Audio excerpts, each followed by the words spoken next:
बलिहारी गुरु अपने द्योहारी सदवारो जिन मानस ते देवते किए करत ना लागी वारो जे सौ चंदा उगवह सूरज चढ़ हजारो इते चानन होंदिया गुर बिन घोर अंधारो गुर बिन घोर अंधार गुरु बिन समझ न आवे गुर बिन सुरत न सिद्ध गुरु बिन मुक्त न पावे गुर कर सच विचार गुरु कर रे मन मेरे गुर कर शब्द सपन्न अघन कटह सब तेरे गुर नैन बैन गुर गुर करहो गुरु सत कब नल कह जन गुरु ना देखे न हो कियो ते अके अथ संसार मह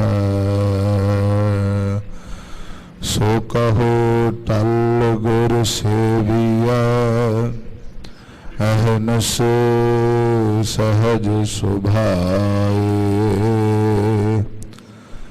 दर्शन परसे गुरु का जन्म मरण दुख जाए होवे सिफत खसामती नूर अरसों पुरसों चटिया तुद डिठे सच्चे पातशाह मल जन्म जन्म दी कटिया सज्जन सच्चा पातशाह सिर सहार साहो जिस पास बैठिया सोहिया सबना बावे साहो सतनाम श्री वाहिगुरु जी टोडे महला पंजवा हर बिसरत सदा खुआरे ताको धोखा कह व्यापै जाको ओट तुहारे हर बिसरत सदा खुआरे ताको धोखा कह व्यापै जाको ओट तुहारे रहाओ बिन सिमरन जो जीवन बलना सर्प जैसे अरजारे नाव खंडन को राज कमावे अंत चले गुहारे गुण निदान गुण तिन्हि गाए जाको कृपा तारे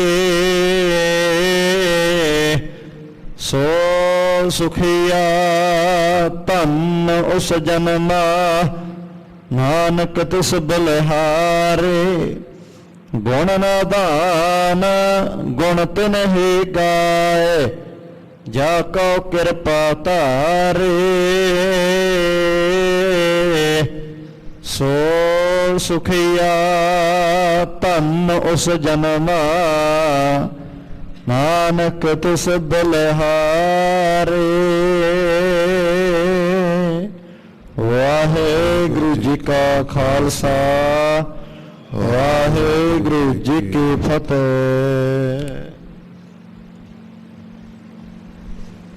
मूक उचरै शास्त्र खट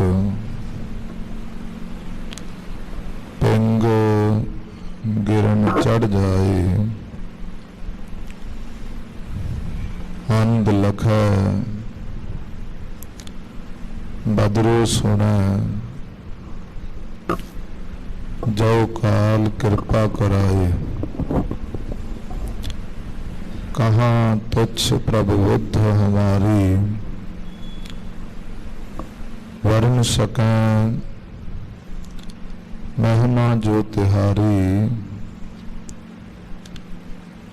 हवना सख्त कर सिफत तुम्हारी आप ले हो तुम कथा सुधारी। पतित पावन भगत वशल कृपा निधान त्रिलोकी नाथ। सरवरे कायनात दे सांझे रहबर दसां पातशाहियां दे साक्षात स्वरूप। कलयुग के बोहित नाम के दहाज शब्दावतार गुरता गद्दी ते सुभायमान। शतर चवर तख्त दे मालक जुगो जुग अटल पातशाह। धन धन धन धन धन साहिब श्री गुरु ग्रंथ साहब महाराज। साहिबां दी पावन पवित्र निकी गोद विच हाजरियां भर रहे, दर्शन दीदार कर रहे, यात्रा कर रहे गुरु प्यारे,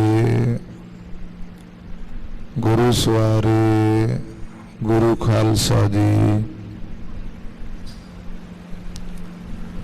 सतगुरु साहब जी का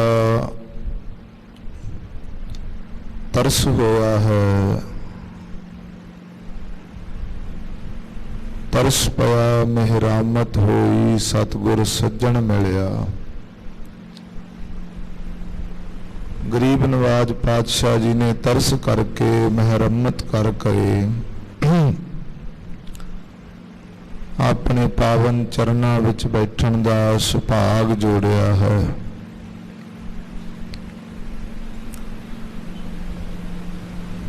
नामे गुरदेव त्याग और वैराग दी मूरत, निमरता दे मुजस्मे, हिंद दी चादर, धन साहिब श्री गुरु तेग बहादुर महाराज सतगुरां दे पावन स्थान गुरुद्वारा श्री दुख निवारण साहिब पटियाला दी पावन वारगा दे अंदर अमृत वेले तो ही सतगुरां दे पावन दरबार सजे हन। आप जी श्री आसा जी दी वार दे कीर्तन, रस भिन्ना कीर्तन, गुरु के रागी सिंघां दी रसना तो सरवण कर रहे सी। ਸਤਿਗੁਰੂ ਜੀ ਬਾਣੀ ਵਿੱਚ ਫਰਮਾਨ ਕਰਦੇ ਹੈ, ਆਵੋ ਸਿੱਖ ਸਤਿਗੁਰੂ ਕੇ ਪਿਆਰੇ ਹੋ, ਗਾਵੋ ਸੱਚੀ ਬਾਣੀ। ਬਾਣੀ ਤਾਂ ਗਾਵੋ ਗੁਰੂ ਕੇਰੀ, ਬਾਣੀਆਂ ਸਿਰ ਬਾਣੀ। ਜਿਨ ਕੋ ਨਦਰ ਕਰਮ ਹੋਵੈ, ਹਿਰਦੈ ਤਿਨਾ ਸਮਾਣੀ। ਖਾਲਸਾ ਜੀ, ਗੁਰੂ ਕੀ ਹਜ਼ੂਰੀ ਵਿੱਚ ਹਾਜ਼ਰ ਹੋ ਜਾਣਾ ਸਰੀਰ ਕਰਕੇ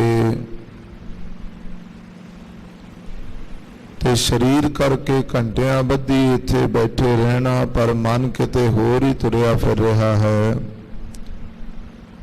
ਸਰੀਰ ਇੱਥੇ ਹਾਜ਼ਰ ਹੈ, ਮਨ ਕਿਤੇ ਸੰਸਾਰ ਦੇ ਧੰਦਿਆਂ ਵਿੱਚ, ਪਰਿਵਾਰ ਦੇ ਧੰਦਿਆਂ ਵਿੱਚ ਭਰਮਣ ਕਰ ਰਿਹਾ ਹੈ।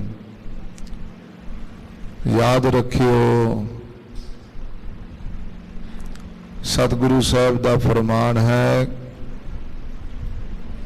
कि हाजरा को हाजिर है, गैर हाजरा को गैर हाजिर है। जेड़े मन करके, तन करके, बिरती करके हजूरी विच हाजिर ने, उन्हां दी हाजरी है। जिन्हां दी मन तन करके हाजरी है, मन करके हाजरी नहीं, वो गैर हाजिर हो जाते हैं। क्योंकि खालसा जी गुरबाणी दा जो बोध है, गुरबाणी का जो उपदेश है, वो महाराज साहब ने मन नूं कीता है। सच्चे पातशाह कहंदे, मन तू जोत स्वरूप है, अपना मूल पछाण। सतगुरु गरीब नवाज पातशाह जी ने मन नूं संबोधन होर करके, ए मन मेरे आ तू सदा रहो हर नाले, हर नाल रहो तू मन मेरे, दुख सब विसारना। अंगीकार ओ करे, तेरा कारज सब सवारना। खालसा जी, जे मन करके साडी बिरती सतगुरां दी गुरबाणी दे शब्द दे नाल जुड़ जावे,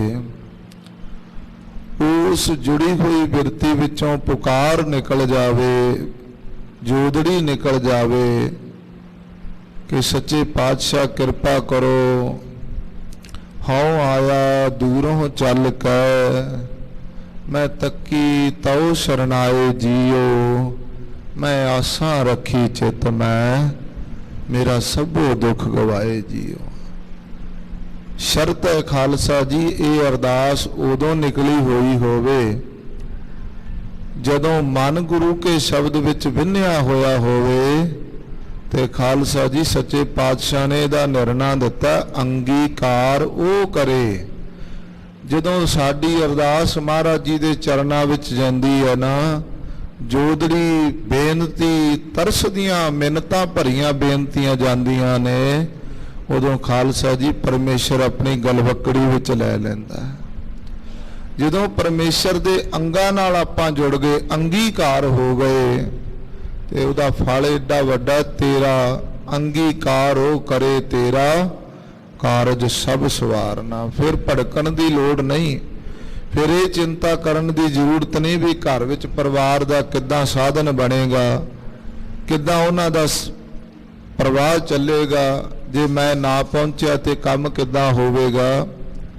फिर खालसा जी ये बोध हो जाता, जे मैं नहीं सी तां भी कारज संसार दे चलदे सी, ते जे मैं अज नहीं भी होवांगा, कल नूं मैं चले ही जाना। जो आए उपजो सो बिनस है, परो आज कै काल। जे मैं कल नूं चले भी जावांगा, संसार दा प्रवाह तां फिर भी चलेगा, परिवार दा निर्वाह तां फिर भी चलेगा। जदों ये बोध हो जावे, फिर खालसा जी मन जोड़न लग पैंदा। एक विद्वान लिखदा, गुर तुठे दी ये निशानी, चंगी लगे गुर की बानी। गुरु दे तुठण दी, गुरु दी गुर खुशी दी ये निशानी है कि सतसंगत विच खालसा जी मन जोड़न लग पैंदा है। ਸਤਿਗੁਰੂ ਜੀ ਬਾਣੀ ਵਿੱਚ ਇੰਨੀਆਂ ਬਖਸ਼ਿਸ਼ਾਂ ਕਰਦੇ ਐ। ਭਾਈ ਗੁਰਦਾਸ ਸਾਹਿਬ ਤੇ ਕਹਿੰਦੇ ਕੁਰਬਾਨੀ ਤਿਨਾਂ ਗੁਰਸਿੱਖਾਂ, ਗੁਰਬਾਣੀ ਨਿਤ ਜਾਏ ਸੁਣੰਦੇ। ਕਹਿੰਦੇ ਭਾਈ ਮੈਂ ਉਹਨਾਂ ਗੁਰਸਿੱਖਾਂ ਤੋਂ ਕੁਰਬਾਨ ਜਾਨਾ, ਬਲਿਹਾਰ ਜਾਨਾ, ਜਿਹੜੇ ਗੁਰਬਾਣੀ ਜਾ ਕਰਕੇ ਹਾਜ਼ਰ ਹੁੰਦੇ ਆ, ਸੁਣਦੇ ਆ। ਭਾਈ ਗੁਰਦਾਸ ਸਾਹਿਬ ਜੀ ਖਾਲਸਾ ਜੀ ਗੁਰੂ ਘਰ ਦੇ ਵੇਦ ਵਿਆਸ, ਜਿਨ੍ਹਾਂ ਦੀ ਪਾਵਨ ਬਾਣੀ ਨੂੰ, ਲਿਖਤ ਨੂੰ ਸਤਿਗੁਰੂ ਜੀ ਨੇ ਇੰਨੀ ਵਡਿਆਈ ਬਖਸ਼ੀ। ਮਹਾਰਾਜ ਕਹਿੰਦੇ ਭਾਈ ਗੁਰਦਾਸ ਦੀ ਜੋ ਬਾਣੀ ਹੈ ਉਹ ਗੁਰੂ ਗ੍ਰੰਥ ਸਾਹਿਬ ਦੀ ਕੁੰਜੀ ਹੈ। ਕੁੰਜੀ ਤੋਂ ਬਿਨਾ ਖਾਲਸਾ ਜੀ ਤਾਲਾ ਨਹੀਂ ਖੁੱਲ ਸਕਦਾ। ਤੇ ਸਤਿਗੁਰੂ ਸਾਹਿਬ ਕਹਿੰਦੇ ਜਿਹੜਾ ਭਾਈ ਗੁਰਦਾਸ ਦੀ ਬਾਣੀ ਨੂੰ ਸਮਝ ਲਵੇਗਾ, ਸਮਝੋ ਉਹਦੇ ਕੋਲ ਚਾਬੀ ਆ ਜਾਵੇਗੀ, ਪਰ ਜਦੋਂ ਮਰਜ਼ੀ ਤਾਲਾ ਖੋਲ ਲਵੇ। ਤੇ ਜਦੋਂ ਗੁਰਬਾਣੀ ਦਾ ਤਾਲਾ ਖੁੱਲ ਗਿਆ ਫਿਰ ਖਾਲਸਾ ਜੀ ਪਿਓ ਦਾਦੇ ਕਾ ਖੋਲ ਡਿਠਾ ਖਜ਼ਾਨਾ, ਤਾਂ ਮੇਰਾ ਮਨ ਭਇਆ ਨਿਧਾਨਾ, ਖਾਵੋ ਖਰਚੋ ਰਲ ਮਿਲ ਭਾਈ, ਟੋਟ ਨਾ ਵੈ ਵੱਧ ਦੋ ਜਾਈ। ਉਹ ਖਜ਼ਾਨਾ ਹੈ। ਭਾਈ ਗੁਰਦਾਸ ਸਾਹਿਬ ਜੀ ਨੂੰ ਜਦੋਂ ਗੁਰਸਿੱਖਾਂ ਨੇ ਖਾਲਸਾ ਜੀ ਪੁੱਛਿਆ ਕਿ ਭਾਈ ਸਾਹਿਬ ਜੀ ਇਹ ਦਿਨ ਵਿੱਚ 8 ਪਹਿਰ ਨੇ, 4 ਪਹਿਰ ਦਿਨ ਦੇ ਆ, 4 ਪਹਿਰ ਰਾਤ ਦੇ ਆ, 60 ਘੜੀਆਂ ਨੇ। 8 ਪਹਿਰ ਤੇ 60 ਘੜੀਆਂ ਦੇ ਵਿੱਚ ਇਹ ਕਿੱਧਰ ਦਾ ਵਿਧਾਨ ਹੈ? ਇਹ ਕਿੱਦਾਂ ਹੋ ਸਕਦਾ ਹੈ ਵੀ ਕੋਈ 8 ਪਹਿਰਾਂ ਵਿੱਚੋਂ ਇੱਕ ਪਹਿਰ ਆ ਕਰਕੇ ਭਜਨ ਕਰੇ, ਇੱਕ ਪਹਿਰ ਆ ਕਰਕੇ ਸਤਿਗੁਰੂ ਦੀ ਹਜ਼ੂਰੀ ਵਿੱਚ ਹਾਜ਼ਰ ਹੋਵੇ, ਇੱਕ ਪਹਿਰ ਆ ਕਰਕੇ ਗੁਰਬਾਣੀ ਵਿੱਚ ਕੀਰਤਨ ਦੇ ਵਿੱਚ ਆ ਕਰਕੇ ਆਪਣੀ ਹਾਜ਼ਰੀ ਲਵਾਵੇ, ਤੇ 7 ਪਹਿਰ ਉਹਦੇ ਸਫਲ ਹੋ ਜਾਣ। ਇਹ ਤਾਂ ਸੌਦਾ ਹੀ ਬੜਾ। ਕੋਈ ਅੱਧੋ ਅੱਧ ਦਾ ਵਪਾਰ ਹੋਵੇ, 4 ਪਹਿਰ ਲਾਵੇ, 4 ਪਹਿਰ ਉਹਦੇ ਸਫਲ ਹੋਣ, ਮੰਨਿਆ ਜਾ ਸਕਦਾ ਹੈ। ਕੋਈ ਘੱਟੋ ਘੱਟ ਤੀਜਾ ਹਿੱਸਾ ਤੇ ਲਾਵੇ, 2 ਪਹਿਰ ਤੇ ਲਾਵੇ, ਉਹ ਵੀ ਮੰਨਿਆ ਜਾ ਸਕਦਾ ਹੈ। ਤੇ ਇੱਕੋ ਪਹਿਰ ਇਹ ਕਿੱਦਾਂ ਮੰਨਿਆ ਜਾ ਸਕਦਾ ਹੈ? ਇਹਨੂੰ ਕਿੱਦਾਂ ਆਪਾਂ ਉਦਾਹਰਣ ਦੇ ਤੌਰ ਤੇ ਕਿੱਦਾਂ ਮੰਨ ਸਕਦੇ ਹਾਂ? ਭਾਈ ਗੁਰਦਾਸ ਸਾਹਿਬ ਨੇ ਬੜੀ ਸੁੰਦਰ ਉਦਾਹਰਣ ਦਿੱਤੀ ਖਾਲਸਾ ਜੀ। ਭਾਈ ਗੁਰਦਾਸ ਸਾਹਿਬ ਕਹਿੰਦੇ ਜੈਸੇ ਬੋਝ ਭਰੀ ਨਾਵ ਆਂਗੁਰੀ ਦੋਏ ਬਾਹਰ ਹੋਏ, ਪਾਰ ਪਰੈ ਕੁਸਲ ਸਭ ਕੁਸਲ ਬਿਹਾ, ਪਾਰ ਪਰੈ ਪੂਰ ਸਭ ਕੁਸਲ ਬਿਹਾਤ ਹੈ। ਕਹਿੰਦੇ ਜਦੋਂ ਸਮੁੰਦਰ ਦੇ ਵਿੱਚ ਕਿਸੇ ਜਹਾਜ਼ ਨੂੰ ਠੇਲਿਆ ਜਾਂਦਾ ਹੈ ਨਾ, ਸਮੁੰਦਰ ਵਿੱਚ ਜਹਾਜ਼ ਨੂੰ ਤੋਰਿਆ ਜਾਂਦਾ ਹੈ, ਉਦੋਂ ਉਸ ਜਹਾਜ਼ ਦਾ ਸਾਰਾ ਹਿੱਸਾ ਪਾਣੀ ਵਿੱਚ ਡੁੱਬ ਜਾਂਦਾ ਸਮੁੰਦਰੀ ਜਹਾਜ਼ ਦਾ, ਪਰ ਉਹਦੀਆਂ 4 ਉਂਗਲਾਂ ਵੀ ਜੇ ਉਹ ਬਾਹਰ ਰਹਿ ਜਾਏ ਨਾ, 4 ਉਂਗਲਾਂ ਜਿੰਨਾ ਜਹਾਜ਼ ਦਾ ਹਿੱਸਾ ਪਾਣੀ ਦੇ ਉੱਪਰ ਰਹਿ ਜੇ, ਬਾਕੀ ਸਾਰਾ ਹਿੱਸਾ ਪਾਣੀ ਵਿੱਚ ਡੁੱਬ ਜਾਵੇ, ਕਹਿੰਦੇ ਫਿਰ ਵੀ ਉਹ ਜਹਾਜ਼ ਪੂਰ ਪੈ ਜਾਂਦਾ ਹੈ, ਕਿਨਾਰੇ ਲੱਗ ਜਾਂਦਾ ਹੈ। 4 ਉਂਗਲਾਂ ਬਾਹਰ ਹੋਵੇ, ਬਾਕੀ ਸਾਰਾ ਅੰਦਰ ਹੋਵੇ। ਦੂਜੀ ਉਦਾਹਰਣ ਭਾਈ ਗੁਰਦਾਸ ਸਾਹਿਬ ਕਹਿੰਦੇ ਜੈਸੇ ਏਕਾ ਹਾਰੀ ਏਕ ਸਮੈ ਪਾਕਸ਼ਾਲਾ ਬੈਠ, ਭੋਜਨ ਕੈ ਬਿੰਜਨ ਸਵਾਦ ਕੈ ਆਘਾਤ ਹੈ। ਕਹਿੰਦੇ ਜਿਹੜੇ ਇੱਕ ਸਮੇਂ ਪ੍ਰਸ਼ਾਦਾ ਛਕਣ ਵਾਲੇ ਹੁੰਦੇ ਆ, ਏਕਾਹਾਰੀ ਹੁੰਦੇ ਆ, ਉਹ ਇੱਕ ਸਮੇਂ ਆ ਕੇ ਲੰਗਰ ਵਿੱਚ ਬੈਠ ਕਰਕੇ ਪ੍ਰਸ਼ਾਦਾ ਛਕਦੇ ਆ, ਪਦਾਰਥ ਛਕਦੇ ਆ, ਸਵਾਦ ਰਸ ਪ੍ਰਾਪਤ ਕਰਦੇ ਆ, ਤੇ ਉਹਨਾਂ ਨੂੰ ਦੁਬਾਰਾ ਸਾਰਾ ਦਿਨ ਪ੍ਰਸ਼ਾਦਾ ਛਕਣ ਦੀ ਜ਼ਰੂਰਤ ਨਹੀਂ ਪੈਂਦੀ। ਸਾਰਾ ਦਿਨ ਉਹਨਾਂ ਦਾ ਇਸੇ ਤਰ੍ਹਾਂ ਲੰਘ ਜਾਂਦਾ ਇੱਕ ਵਾਰੀ ਪ੍ਰਸ਼ਾਦਾ ਛਕੇ ਤੇ। ਤੀਸਰੀ ਉਦਾਹਰਨ ਉਹਨਾਂ ਨੇ ਦਿੱਤੀ ਜੈਸੇ ਰਾਜ ਦਵਾਰ ਜਾਏ ਕਰਤ ਜੁਹਾਰ ਜਨ, ਏਕ ਹੀ ਪਹਿਰ ਪਾਛੈ ਦੇਸ਼ ਭੋਗਤਾ ਹੋਏ ਕਾਤ ਹੈ। ਕਹਿੰਦੇ ਜਿਹੜੇ ਰਾਜ ਦਵਾਰ ਦੀਆਂ ਨੌਕਰੀਆਂ ਕਰਦੇ ਆ, ਵਜ਼ੀਰ, ਉਹ ਕਹਿੰਦੇ ਇੱਕ ਵਾਰੀ ਸਵੇਰੇ ਜਾ ਕਰਕੇ ਰਾਜ ਦਰਬਾਰ ਵਿੱਚ ਹਾਜ਼ਰ ਹੁੰਦੇ ਆ, ਸਾਰੇ ਦਿਨ ਦਾ ਜਿਹੜਾ ਕਾਰ ਵਿਹਾਰ ਹੈ, ਜਿਹੜੀ ਵਿਧੀ ਵਿਧਾਨ ਹੈ, ਉਹਨੂੰ ਉੱਥੇ ਵੇਖਦੇ ਆ, ਡਿਊਟੀਆਂ ਸੰਬੰਧ ਸੈੱਟ ਕਰਦੇ ਆ ਤੇ ਮੁੜ ਕੇ ਆ ਜਾਂਦੇ ਆ। ਸਾਰਾ ਦਿਨ ਦੇਸ਼ ਵੀ ਤਾਂ ਚੱਲੀ ਜਾ ਰਿਹਾ। ਜੇ ਕਹਿੰਦੇ 4 ਉਂਗਲਾਂ ਪਾਣੀ ਤੋਂ ਬਾਹਰ ਰਹਿ ਕਰਕੇ ਸਮੁੰਦਰੀ ਜਹਾਜ਼ ਭਰਿਆ ਹੋਇਆ 4 ਉਂਗਲਾਂ ਬਾਹਰ ਰਹਿਣ ਕਰਕੇ ਪੂਰ ਸਿਰੇ ਲੱਗ ਸਕਦਾ ਹੈ, ਡੁੱਬਣ ਤੋਂ ਬਚ ਜਾਂਦਾ ਹੈ। ਜੇ ਇੱਕ ਟਾਈਮ ਪ੍ਰਸ਼ਾਦਾ ਛਕ ਕੇ ਬਾਕੀ ਸਾਰਾ ਸਮਾਂ ਬਿਨਾਂ ਪ੍ਰਸ਼ਾਦੇ ਤੋਂ ਸੁਖ ਸ਼ਾਂਤੀ ਨਾਲ ਲੰਘ ਸਕਦਾ ਹੈ, ਜੇ ਕਹਿੰਦੇ ਇੱਕ ਟਾਈਮ ਰਾਜਦੁਆਰ ਵਿੱਚ ਕਾਰ ਕਰਨ ਵਾਲੇ ਲੋਕ ਸਾਰਾ ਦਿਨ ਇੱਕ ਟਾਈਮ ਜਾ ਕੇ ਸਾਰਾ ਦਿਨ ਦੇਸ਼ ਨੂੰ ਚਲਾ ਸਕਦੇ ਹੈ, ਕਹਿੰਦੇ ਬਸ ਫਿਰ ਇਸੇ ਤਰ੍ਹਾਂ 8 ਹੀ ਪਹਿਰ 60 ਘਰੀ ਮੈਂ ਜੋ ਏਕ ਘਰੀ ਸਾਧ ਸਮਾਗਮ ਕਰੈ ਨਿਜ ਘਰ ਜਾਤ ਹੈ। ਕਹਿੰਦੇ ਇਸੇ ਤਰ੍ਹਾਂ ਭਾਈ ਗੁਰਸਿੱਖਾਂ ਨੂੰ ਵੀ ਇਹ ਸੰਦੇਸ਼ ਆ ਵੀ 8 ਪਹਿਰਾਂ ਤੇ 60 ਘੜੀਆਂ ਦੇ ਵਿੱਚੋਂ ਇੱਕ ਪਹਿਰ ਆ ਕਰਕੇ ਸਾਧ ਸਮਾਗਮ ਸਤ ਸੰਗਤ ਵਿੱਚ ਜੁੜ ਜਾਓ, ਬਾਕੀ ਤੁਹਾਡੇ ਸਾਰੇ ਪਹਿਰ ਗੁਰੂ ਆਪਣੇ ਆਪ ਸਫਲ ਕਰ ਦੇਣਗੇ। ਆਖੋ ਸਤਨਾਮ ਸ੍ਰੀ ਵਾਹਿਗੁਰੂ। ਸੋ ਖਾਲਸਾ ਜੀ, ਸਤ ਸੰਗਤ ਦੀ ਗੁਰੂ ਸਾਹਿਬ ਜੀ ਨੇ ਜਿੱਥੇ ਸਾਨੂੰ ਸ਼ਬਦ ਰੂਪੀ ਬਾਣੀਆਂ ਸਿਰ ਬਾਣੀ ਬਖਸ਼ੀ ਹੈ, ਉੱਥੇ ਖਾਲਸਾ ਜੀ ਮਹਾਰਾਜ ਸਾਹਿਬ ਜੀ ਨੇ ਸਾਨੂੰ ਇਸ ਬਾਣੀ ਦਾ ਮਹਾਤਮ ਵੀ ਮਹਾਨ ਤੋਂ ਮਹਾਨ ਹੀ ਦਿੱਤਾ ਹੈ। ਗੁਰੂ ਸਾਹਿਬ ਨੇ ਤੇ ਇੰਨਾ ਮਹਾਤਮ ਦਿੱਤਾ ਹੈ, ਕਬੀਰ ਏਕ ਘਰੀ ਆਦੀ ਘਰੀ ਆਦੀ ਹੂੰ ਤੇ ਆਦ ਭਗਤਨ ਛੇਤੀ ਗੋਸ਼ਟੇ ਜੋ ਕੀਨੇ ਸੋ ਲਾਭ। ਵਿਦਵਾਨਾਂ ਨੇ ਇੱਕ ਘੜੀ ਖਾਲਸਾ ਜੀ 24 ਮਿੰਟਾਂ ਦੇ ਮੰਨੀ। ਇੱਕ ਘੜੀ ਆਦੀ ਘੜੀ 24 ਚੋਂ ਅੱਧੀ ਕੱਢ ਦੋ, 12 ਰਹਿ ਗਈ 12 ਮਿੰਟਾਂ ਦੀ। ਆਦੀ ਹੂੰ ਤੇ ਆਤ ਅੱਧੀ ਤੋਂ ਅੱਧੀ 6 ਮਿੰਟਾਂ ਦੀ ਘੜੀ ਰਹਿ ਗਈ।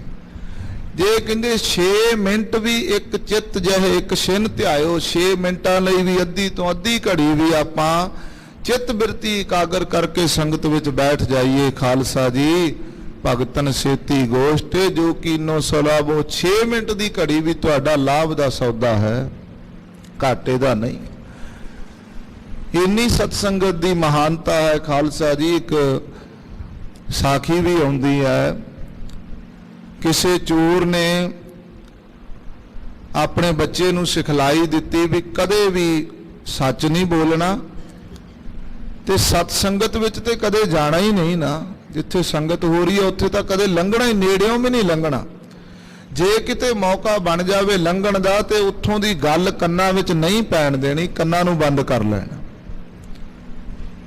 ਸਮਾਂ ਬੀਤਿਆ ਖਾਲਸਾ ਜੀ, ਉਹਦਾ ਸੁਪੁੱਤਰ ਵੱਡਾ ਹੋਇਆ, ਪੁੱਤਰ ਵੱਡਾ ਹੋਇਆ, ਚੋਰ ਦਾ ਚੋਰੀਆਂ ਕਰਨ ਲੱਗ ਪਿਆ। ਸਿੱਖਿਆ ਸੀ ਇਹ ਤਾਂ ਪਹਿਲਾਂ ਹੀ ਦ੍ਰਿੜ ਕਰਾਇਆ ਸੀ ਵੀ ਝੂਠ ਹੀ ਬੋਲਣਾ, ਸੱਚ ਕਦੀ ਬੋਲਣਾ ਨਹੀਂ ਤੇ ਸਤ ਸੰਗਤ ਵਿੱਚ ਜਾਣਾ ਨਹੀਂ। ਜੇ ਲੰਘ ਗਏ ਤਾਂ ਕੰਨਾਂ ਤੇ ਉਂਗਲਾਂ ਰੱਖ ਲੈਣੀਆਂ, ਉਪਦੇਸ਼ ਨਹੀਂ ਸੁਣਨਾ। ਵਿਚਾਰ ਦਾ ਧਿਆਨ ਇੱਥੇ ਰੱਖਿਓ, ਏਕ ਘੜੀ ਆਦੀ ਘੜੀ ਆਦੀ ਹੂੰ ਤੇ ਆਦ। ਇੱਥੇ ਧਿਆਨ ਰੱਖਿਓ ਵੀ ਅੱਧੀ ਤੋਂ ਅੱਧੀ ਘੜੀ ਸਤ ਸੰਗਤ ਦੀ ਕਿੱਦਾਂ ਲਾਭ ਦਿੰਦੀ ਹੈ, ਸਤ ਸੰਗਤ ਦਾ ਕਿੱਦਾਂ ਮਹੱਤਵ। ਖਾਲਸਾ ਜੀ, ਬੱਚਾ ਚੋਰੀ ਕਰਨ ਚਲਾ ਗਿਆ, ਮਗਰ ਜਿਹੜੇ ਸਰਕਾਰ ਦੇ ਪੁਲਿਸ ਦੇ ਅਧਿਕਾਰੀ ਸੀ ਮਗਰ ਪੈ ਗਏ। ਹੁਣ ਆਪਣੀ ਜਾਨ ਬਚਾਉਣ ਵਾਸਤੇ ਭੱਜਿਆ ਜਾ ਰਿਹਾ। ਰਾਤ ਦੇ ਵੇਲੇ ਤਾਂ ਕੋਈ ਵੀ ਨਹੀਂ ਜਾਗਦਾ। ਵਿਦਵਾਨ ਕਹਿੰਦਾ ਰਾਤੀ ਜਾਗਣ ਦਰਵੇਸ਼, ਰਾਤੀ ਜਾਗਣ ਕੁੱਤੇ ਤੇਥੋਂ ਉੱਤੇ। ਮਾਲਕ ਦਾ ਅਗਰ ਕਦੇ ਨਾ ਛੱਡਦੇ, ਭਾਵੇਂ 100 ਖਾਵਣ ਜੁੱਤੇ ਤੇਥੋਂ ਉੱਤੇ। ਰੁੱਖੀ ਸੁੱਖੀ ਖਾਓ ਜਾ ਰੋੜਾਂ ਤੇ ਸੁੱਤੇ ਤੇਥੋਂ ਉੱਤੇ। ਉੱਠ ਬੁੱਲਿਆ ਮੈਂਡਾ ਯਾਰ ਮਲਾੜਾ, ਨਹੀਂ ਤੇ ਬਾਜੀ ਲੈ ਗਏ ਕੁੱਤੇ ਤੇਥੋਂ ਉੱਤੇ। ਰਾਤ ਦੇ ਵੇਲੇ ਕੌਣ ਜਾਗਦਾ? ਜਾਂ ਚੋਰ ਜਾਗਦੇ ਆ, ਜਾਂ ਸਾਧੂ ਜਾਗਦੇ ਆ, ਜਾਂ ਕੁੱਤੇ ਜਾਗਦੇ ਆ। ਉਹ ਰਾਤ ਦਾ ਵੇਲਾ ਸੀ, ਚੋਰੀ ਕਰਨ ਗਿਆ, ਮਗਰ ਪੁਲਿਸ ਪੈ ਗਈ, ਭੱਜਿਆ ਜਾਵੇ ਜਾਨ ਬਚਾਉਂਦਾ। ਸਾਰੇ ਦਰ ਬੰਦ ਸੀ, ਇੱਕ ਸਤ ਸੰਗਤ ਦਾ ਦਰ ਖੁੱਲਾ ਸੀ। ਸਤਸੰਗੀ ਬੈਠ ਕੇ ਨਾਮ ਜਪ ਰਹੇ ਸੀ। ਲਾਈਟ ਜਗਦੀ ਵੇਖੀ, ਭੱਜ ਕੇ ਚੋਰ ਦਾ ਬੱਚਾ ਸਤ ਸੰਗਤ ਵਿੱਚ ਵੜ ਗਿਆ। ਜਦੋਂ ਵੇਖਿਆ ਵੀ ਅੱਗੇ ਸਤ ਸੰਗਤ ਹੋ ਰਹੀ ਹੈ, ਪਿਤਾ ਦੀ ਸਿਖਾਈ ਹੋਈ ਸਿੱਖਿਆ ਚੇਤੇ ਆਈ ਵੀ ਸਤ ਸੰਗਤ ਵਿੱਚ ਤਾਂ ਕਦੇ ਜਾਣਾ ਹੀ ਨਹੀਂ। ਜੇ ਤੇ ਕਿਤੇ ਨਜ਼ਦੀਕੋਂ ਲੰਘਣਾ ਪੈ ਜਾਵੇ ਤੇ ਕੰਨਾਂ ਵਿੱਚ ਹੱਥ ਦੇ ਲੈਣੇ, ਉਹਨਾਂ ਦੀ ਗੱਲ ਨਹੀਂ ਸੁਣਨੀ। ਤੇ ਵੜ ਗਿਆ ਅੰਦਰ, ਜਾ ਕੇ ਖਾਲਸਾ ਜੀ ਬੈਠ ਗਿਆ ਤੇ ਕੰਨਾਂ ਵਿੱਚ ਉਂਗਲਾਂ ਲਾ ਪਾ ਲਈਆਂ ਵੀ ਕੋਈ ਗੱਲ ਨਾ ਸੁਣੀ ਜਾਵੇ।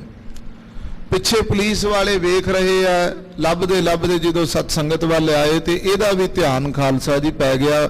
ਸਤ ਸੰਗਤ ਵਿੱਚ ਤੇ ਧਿਆਨ ਹੀ ਨਹੀਂ ਸੀ, ਧਿਆਨ ਤਾਂ ਬਾਹਰ ਬੂਹੇ ਤੇ ਸੀ ਵੀ ਕਿਤੇ ਅੰਦਰ ਨਾ ਆ ਜਾਣ।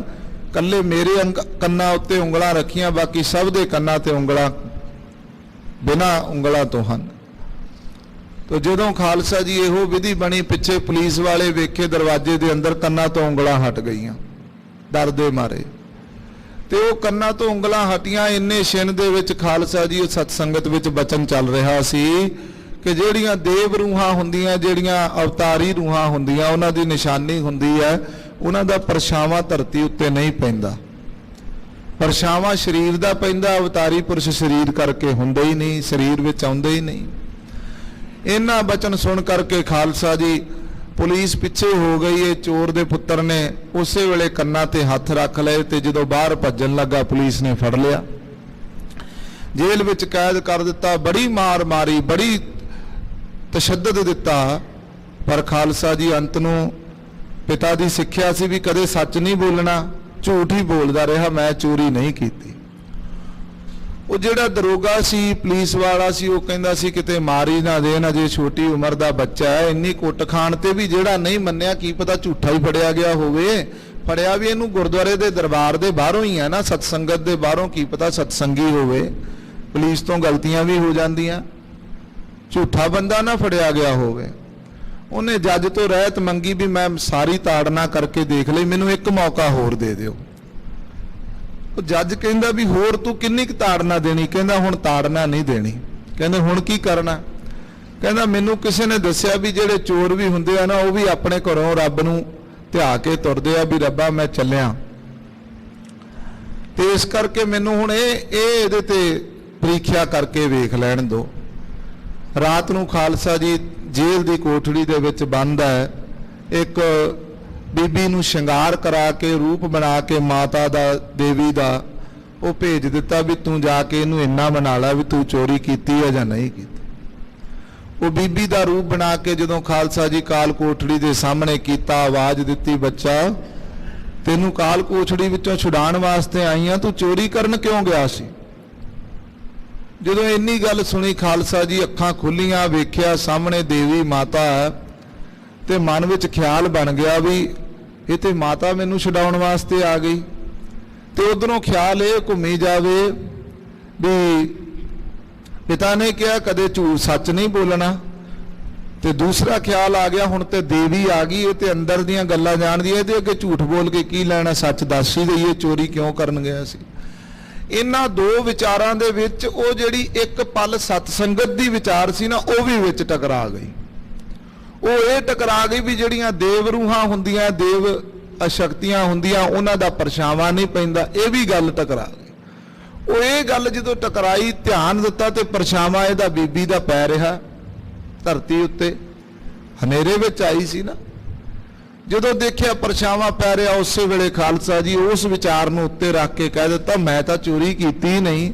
ਇੱਕ ਵਿਚਾਰ ਪਿਤਾ ਦੀ ਮੰਨ ਲਈ, ਝੂਠ ਬੋਲ ਦਿੱਤਾ, ਇੱਕ ਵਿਚਾਰ ਸਤਸੰਗਤ ਦੀ ਮੰਨ ਲਈ ਵੀ ਮੈਂ ਤਾਂ ਚੋਰੀ ਨਹੀਂ ਕੀਤੀ। ਇਹ ਸੋਚ ਲਿਆ ਵੀ ਇਹ ਕੋਈ ਦੇਵੀ ਨਹੀਂ ਹੈ, ਇਹ ਤਾਂ ਕੋਈ ਸਵਾਂਗ ਰਚਿਆ ਹੋਇਆ, ਨਕਲ ਕੀਤੀ ਹੋਈ ਹੈ। ਜਦੋਂ ਕਹਿ ਦਿੱਤਾ ਕਿ ਮੈਂ ਤਾਂ ਚੋਰੀ ਕੀਤੀ ਨਹੀਂ, ਉਹ ਦੇਵੀ ਉਸੇ ਵੇਲੇ ਕਹਿੰਦੀ ਕੋਈ ਨਹੀਂ, ਅੱਜ ਤੂੰ ਛੱਡਿਆ ਜਾਵੇਂਗਾ। ਵਾਪਸ ਚਲੀ ਗਈ, ਦਰੋਗੇ ਨੂੰ ਜਾ ਕੇ ਦੱਸ ਦਿੱਤਾ ਵੀ ਇਹਨੇ ਮੇਰੇ ਅੱਗੇ ਵੀ ਜੋ ਬੋਲਿਆ ਨਾ, ਇਹਨੇ ਚੋਰੀ ਨਹੀਂ ਕੀਤੀ, ਇਹ ਸੱਚਾ ਹੈ। ਇੰਨੀ ਗੱਲ ਕਹਿਣ ਦੀ ਗੇੜ ਸੀ ਖਾਲਸਾ ਜੀ, ਉਸ ਦਰੋਗੇ ਨੇ ਜੀਵਨ ਦੀ ਬੰਦ ਖਲਾਸੀ ਕਰ ਦਿੱਤੀ, ਨਹੀਂ ਤੇ ਫਾਹੀ ਲੱਗ ਜਾਣੀ ਸੀ। ਆ ਕੇ ਖਾਲਸਾ ਜੀ ਉਸ ਚੋਰ ਨੇ ਸਤ ਸੰਗਤ ਦੇ ਦਰਬਾਰ ਉੱਤੇ ਨੱਕ ਰਗੜਿਆ ਤੇ ਤੌਬਾ ਕੀਤੀ ਕਿ ਜਿਸ ਸਤ ਸੰਗਤ ਦੀ ਇੱਕ ਘੜੀ ਦੀ ਇੱਕ ਗੱਲ ਸੁਣ ਕੇ ਮੈਨੂੰ ਜੀਵਨ ਖਲਾਸੀ ਮਿਲ ਗਈ ਹੈ, ਮੈਨੂੰ ਜੀਵਨ ਮੌਤ ਤੋਂ ਛੁਟਕਾਰਾ ਹੋ ਗਿਆ, ਜੇ ਉਸ ਘੜੀ ਵਿੱਚ ਬੈਠਾਂਗੇ ਤੇ ਪਤਾ ਨਹੀਂ ਕਿੰਨੇ ਜਨਮਾਂ ਦੇ ਸੁਧਾਰ ਹੋਣਗੇ। ਆਖੋ ਸਤਨਾਮ ਸ੍ਰੀ। ਇਹ ਖਾਲਸਾ ਜੀ ਮਨਾਂ ਦੇ ਭੁਲੇਖੇ ਹੈ ਵੀ ਪਤਾ ਨਹੀਂ ਅਸੀਂ ਇਹੀ ਜਨਮ, ਇਹ ਵੀ ਵਿਚਾਰ ਆਪਾਂ ਸੁਣਦੇ ਆ, ਇਹ ਜਗ ਮਿੱਠਾ ਅਗਲਾ ਕਿਹਨੇ ਡਿੱਠਾ। ਨਹੀਂ ਖਾਲਸਾ ਜੀ, ਇੱਥੇ ਤੇ ਅੱਗਾ ਕਰਨੀ ਕੀਰਤ ਵਾਚੀਐ, ਬਹਿ ਲੇਖਾ ਕਰ ਸਮਝਾਇਆ। ਉਹਨੂੰ ਲੇਖਾ ਕਰਨ ਵਾਸਤੇ ਮਹਾਰਾਜ ਨੇ ਸਮਝਾ ਕੇ ਬਿਠਾਇਆ ਧਰਮਰਾਜ ਨੂੰ। ਅੱਗੇ ਕਰਨੀ ਉਹਨੇ ਕਿਹਾ, ਪਰਮੇਸ਼ਰ ਦਾ ਹੁਕਮ ਆ ਉਹਦੇ ਉੱਤੇ ਵੀ ਤੂੰ ਕਰਨੀ ਦੀ ਕੀਰਤ ਵਾਚਣੀ ਆ, ਜੋ ਕੁਝ ਕੀਤਾ ਹੈ ਨਾ ਉਹੋ ਹੀ ਦੇਣਾ, ਜੈਸਾ ਬੀਜੈ ਸੋ ਲੁਣਾ, ਕਰਮਾ ਸੰਦੜਾ ਖੇਤ। ਤੋ ਮਹਾਰਾਜ ਸਾਹਿਬ ਜੀ ਦੇ ਘਰ ਦਾ ਵਿਧਾਨ ਹੀ ਐਡਾ ਵੱਡਾ ਖਾਲਸਾ ਜੀ, ਇੱਥੇ ਤੇ ਕਿਸੇ ਦੀ ਚਾਲ ਹੀ ਨਹੀਂ। ਉੱਠਾ ਸੱਚੋ ਹੀ ਸੱਚ ਨਿਬੜਾ, ਇੱਥੇ ਸੱਚ ਦਾ ਹੀ ਨਿਤਾਰਾ ਹੋਣਾ। ਤੇ ਖਾਲਸਾ ਜੀ ਆਪਣੇ ਆਪਣੇ ਮਨਾਂ ਵਿੱਚ ਝਾਤੀ ਮਾਰੀਏ, ਆ ਜੀਵਨ ਦਾ ਸਾਰਾ ਸਮਾਂ ਇੱਕ ਸਵੇਰ ਤੋਂ ਲੈ ਕੇ ਰਾਤ ਤੱਕ ਆਪਾਂ ਸੱਚ ਤੇ ਚੱਲਦੇ ਆ, ਆਪਾਂ ਸੱਚ ਤੇ ਰਹਿੰਦੇ ਆ। ਜੇ ਸੱਚ ਤੇ ਨਹੀਂ ਰਹਿੰਦੇ ਤੇ ਵੇਖ ਲਓ ਵੀ ਸੱਚ ਕਿੰਨਾ ਕੁ ਬੋਲਦੇ ਆ ਤੇ ਝੂਠ ਕਿੰਨਾ ਕੁ ਬੋਲਦੇ ਆ, ਤੇ ਨਵੇੜਾ ਤੇ ਸੱਚ ਦਾ ਹੋਣਾ। ਜੇ ਸੱਚ ਝੂਠ ਜ਼ਿਆਦਾ ਬੋਲਿਆ ਤੇ ਝੂਠ ਦਾ ਫਲ ਸਜ਼ਾ ਮਿਲਣੀ ਹੈ, ਜੇ ਸੱਚ ਜ਼ਿਆਦਾ ਬੋਲਿਆ ਤੇ ਸੱਚ ਦਾ ਫਲ ਤੁਹਾਨੂੰ ਰੇਰੇ ਦਰਗਾਹ ਕਹਿ ਨਾ ਕੋਈ ਆਓ ਬੈਠ ਆਦਰ ਸਭ ਦੇਉ, ਉੱਥੇ ਫਿਰ ਸਤਕਾਰ ਵੀ ਸੱਚ ਦਾ ਹੋਣਾ। ਸੋ ਗੁਰੂ ਪਿਆਰੇ ਖਾਲਸਾ ਜੀ, ਸਤ ਸੰਗਤ ਦੀ ਮਹਾਨਤਾ ਜਿੰਨੀ ਵੀ ਸਤਿਗੁਰੂ ਸਾਹਿਬ ਜੀ ਦੇ ਘਰ ਦੇ ਦਰ ਦੀ ਹੋਵੇ ਉਨੀ ਹੀ ਥੋੜੀ ਹੈ। ਸਾਡੇ ਸਭਨਾਂ ਦੇ ਅਤਿਅੰਤ ਵੱਡੇ ਭਾਗ ਨੇ ਸਾਨੂੰ ਇਸ ਪਵਿੱਤਰ ਸਤ ਸੰਗਤ ਵਿੱਚ ਬੈਠ ਕਰਕੇ। ਕਿੰਨੀ ਵੱਡੀ ਗੱਲ ਹੈ ਖਾਲਸਾ ਜੀ, ਇਹ ਨੇਤਰ ਸਫਲ ਹੋ ਰਹੇ ਨੇ। ਇਹ ਨੇਤਰੋ ਮੇਰਿਓ ਹਰ ਤੁਮ ਮੈਂ ਜੋਤ ਧਰੀ, ਹਰ ਬਿਨ ਅਵਰ ਨਾ ਦੇਖੋ ਕੋਈ। ਇਹ ਨੇਤਰਾਂ ਵਿੱਚ ਹਮੇਸ਼ਾ ਹਰੀ ਰਹਿੰਦੇ ਹਨ। ਕਈ ਤੇ ਐਸੇ ਸਰੀਰ ਵੀ ਸੰਸਾਰ ਵਿੱਚ ਆਏ ਆ ਜਿਨ੍ਹਾਂ ਦੇ ਖਾਲਸਾ ਜੀ ਨੇਤਰਾਂ ਵਿੱਚ ਪਰਮੇਸ਼ਰ ਸਵੇਰੇ ਸ਼ਾਮ ਵੀ ਨਹੀਂ ਆਉਂਦਾ, ਦਰਸ਼ਨ ਵੀ ਨਹੀਂ ਕਰਨ ਆਉਂਦੇ। ਤੇ ਇਹਨਾਂ ਨੇਤਰਾਂ ਵਿੱਚ ਪਰਮੇਸ਼ਰ ਦਾ ਵਾਸਾ ਕਿਸ ਤਰ੍ਹਾਂ ਹੋ ਸਕਦਾ ਜੇ ਪ੍ਰਤੀਕ ਹੀ ਨਹੀਂ ਵੇਖਿਆ ਪਰਮੇਸ਼ਰ ਦਾ। ਜਿਹੜਾ ਨਿਸ਼ਾਨ ਸਾਹਿਬ ਲੱਗਿਆ, ਜੇ ਇਹਦੀ ਫੋਟੋ ਦੇਖੀਏ, ਫੋਟੋ ਪ੍ਰਤੀਕ ਹੁੰਦਾ। ਪ੍ਰਤੀਕ ਤੋਂ ਸੱਚ ਦੇ ਨਾਲ ਜੋੜਿਆ ਜਾਂਦਾ ਕਿ ਹਾਂ ਇਹ ਨਿਸ਼ਾਨ ਸਾਹਿਬ ਹੈ, ਕਿਉਂਕਿ ਇਹ ਉਹਦਾ ਪ੍ਰਤੀਕ ਹੈ। ਪ੍ਰਤੀਕ ਆ ਕਰਕੇ ਗੁਰਦਰਬਾਰ ਦੇ ਦੀਦਾਰ ਨਹੀਂ ਕੀਤੀ, ਸਤਿਗੁਰਾਂ ਦੇ ਦੀਦਾਰ ਨਹੀਂ ਕੀਤੇ, ਉਹ ਪ੍ਰਤੀਕ ਨੇ ਅੰਦਰ ਕਿੰਨਾ ਵਸਣਾ। ਨੇਤਰਾਂ ਵਿੱਚ ਪਰਮੇਸ਼ਰ ਵਸਦਾ ਹੈ। ਇਹ ਸਰਵਣੋ ਮੇਰਿਓ ਸੱਚ ਹੈ ਸੁਣਨਾ ਨੂੰ ਪਠਾਏ। ਸੱਚ ਦੀ ਤਾਂ ਮੰਡੀ ਖਾਲਸਾ ਜੀ ਗੁਰਦਰਬਾਰ ਹੀ ਹੈ। ਜੇ ਸੱਚ ਇੱਥੇ ਨਾ ਆ ਕੇ ਸੁਣਿਆ, ਫਿਰ ਦੁਨੀਆ ਦੀਆਂ ਗੱਲਾਂ ਜਿਹੜੀਆਂ ਕੰਨਾਂ ਵਿੱਚ ਪੈ ਰਹੀਆਂ ਉਹ ਸੱਚ ਪੈ ਰਹੀਆਂ ਨੇ, ਉਹ ਤੇ ਝੂਠ ਪੈ ਰਹੀ। ਇਹ ਸਰੀਰਾ ਮੇਰੇ ਇਸ ਜਗ ਮੈਂ ਆਏ ਕਿ ਕਿਆ ਤੁਧ ਕਰਮ ਕਮਾਇਆ, ਕਿ ਕਰਮ ਕਮਾਇਆ ਤੁਧ ਸਰੀਰਾ ਜਾਂ ਤੂੰ ਜਗ ਮੈਂ ਸਰੀਰ ਆਇਆ। ਆ ਪੈਰ ਲੱਗੇ ਆ, ਹੱਥ ਲੱਗੇ ਆ, ਮੱਥਾ ਲੱਗਿਆ, ਇਹ ਆ ਕੇ ਗੁਰਦਰਬਾਰ ਵਿੱਚ ਟਿਕਿਆ। ਇਹ ਚਰਨ ਚੱਲ ਕੇ ਗੁਰਦਰਬਾਰ ਵੱਲ ਨੂੰ ਆਏ। ਤੇ ਜੇ ਗੁਰਦਰਬਾਰ ਵੱਲ ਨੂੰ ਚੱਲ ਕੇ ਚਰਨ ਨਹੀਂ ਆਏ, ਇਹਨਾਂ ਹੱਥਾਂ ਨਾਲ ਗੁਰਦਰਬਾਰ ਦੀ ਆ ਕੇ ਸੇਵਾ ਨਹੀਂ ਕੀਤੀ, ਇਸ ਮੱਥੇ ਉੱਤੇ ਆ ਕੇ ਸੰਗਤ ਦੀ ਚਰਨ ਧੂੜ ਨਹੀਂ ਲਾਈ, ਗੁਰੂ ਦੇ ਚਰਨਾਂ ਵਿੱਚ ਇਹ ਸਿਰ ਨਹੀਂ ਝੁਕਿਆ, ਇਹ ਨੇਤਰਾਂ ਵਿੱਚ ਗੁਰੂ ਦੇ ਦੀਦਾਰ ਨਹੀਂ ਹੋਏ, ਇਹ ਕੰਨਾਂ ਵਿੱਚ ਗੁਰੂ ਕੀ ਬਾਣੀ ਨਹੀਂ ਪਈ, ਸੱਚ ਨਹੀਂ ਪਿਆ, ਫਿਰ ਖਾਲਸਾ ਜੀ ਸਾਖਤ ਜਨਮ ਹੈ। ਮਨਮੁਖਾਂ ਸੇਤੀ ਦੋਸਤੀ ਥੋੜੜਿਆ ਜਿਨ ਚਾਰ। 4 ਦਿਨਾਂ ਦੀ ਦੋਸਤੀ ਮਨਮੁਖਾਂ ਦੀ ਹੈ, ਫਿਰ ਤੇ ਪਾਪਾਂ ਦੀ ਪੰਡ ਭਰ ਰਹੀ ਹੈ। ਇਹ ਗੁਰੂ की तरस है, गुरु की रहमत है, गुरु का ਵਡਿਆਈ ਹੈ ਗੁਰੂ की कि गुरु ਸਾਹਿਬ ਸਾਨੂੰ ਸਾਰੀਆਂ ਦਾਤਾਂ, ਸਾਡੇ ਪੈਰ ਵੀ, ਸਾਡੇ ਹੱਥ ਵੀ, ਸਾਡਾ ਮੱਥਾ ਵੀ, ਸਾਡੇ ਨੇਤਰ ਵੀ, ਸਾਡੇ ਕੰਨ ਵੀ, ਇੱਕ ਗੁਰਦੁਆਰੇ ਆਇਆ ਸਾਰੇ ਹੀ ਸਫਲ ਹੋ ਰਹੇ ਆ। ਸਾਰਾ ਸਰੀਰ ਸਫਲ ਹੋ ਰਿਹਾ, ਘੜੀਆਂ, ਸਵਾਸ, ਪਲ ਸਭ ਕੁਝ ਸਫਲ ਹੋ ਰਿਹਾ ਹੈ ਕਿ ਗੁਰੂ ਕੀ ਸੰਗਤ ਵਿੱਚ ਆਏ ਹਾਂ। ਕਿੰਨੀ ਵਡਿਆਈ ਕਰੀਏ, ਮਹਿਮਾ ਕਰੀਏ। ਸੋ ਗੁਰੂ ਖਾਲਸਾ ਜੀ ਸਾਡੇ ਸਭਨਾਂ ਦੇ ਅਤਿਅੰਤ ਵੱਡੇ ਭਾਗ ਹਨ। ਐਵੇਂ ਨਹੀਂ ਸਤਿਗੁਰੂ ਸਾਹਿਬ ਨੇ ਕਹਿ ਦਿੱਤਾ ਬਿਨ ਭਾਗਾ ਸਤ ਸੰਗ ਨਾ ਲੱਭੈ। ਬਿਨਾਂ ਭਾਗਾਂ ਤੋਂ ਕਿੱਦਾਂ ਐਡੀ ਵੱਡੀ ਸਤ ਸੰਗਤ ਲੱਭ ਜਾਵੇ। ਐਸੀਆਂ ਅਮੋਲਕ ਘੜੀਆਂ ਜਿਨ੍ਹਾਂ ਨੂੰ ਖਾਲਸਾ ਜੀ ਖਰੀਦਿਆ ਵੀ ਨਹੀਂ ਜਾ ਸਕਦਾ। ਕਿਹੋ ਜਿਹਾ ਮਰਜ਼ੀ ਮੁੱਲ ਹੋਵੇ, ਕਿੰਨੀ ਮਰਜ਼ੀ ਜਾਇਦਾਦ ਹੋਵੇ, ਜਿੰਨਾ ਮਰਜ਼ੀ ਸਾਡੇ ਕੋਲ ਧਨ ਪੈਸਾ ਸੰਪਦਾ ਹੋਵੇ, ਕਿਤੇ ਕੋਈ ਸਮਾਂ ਖਰੀਦ ਸਕਿਆ?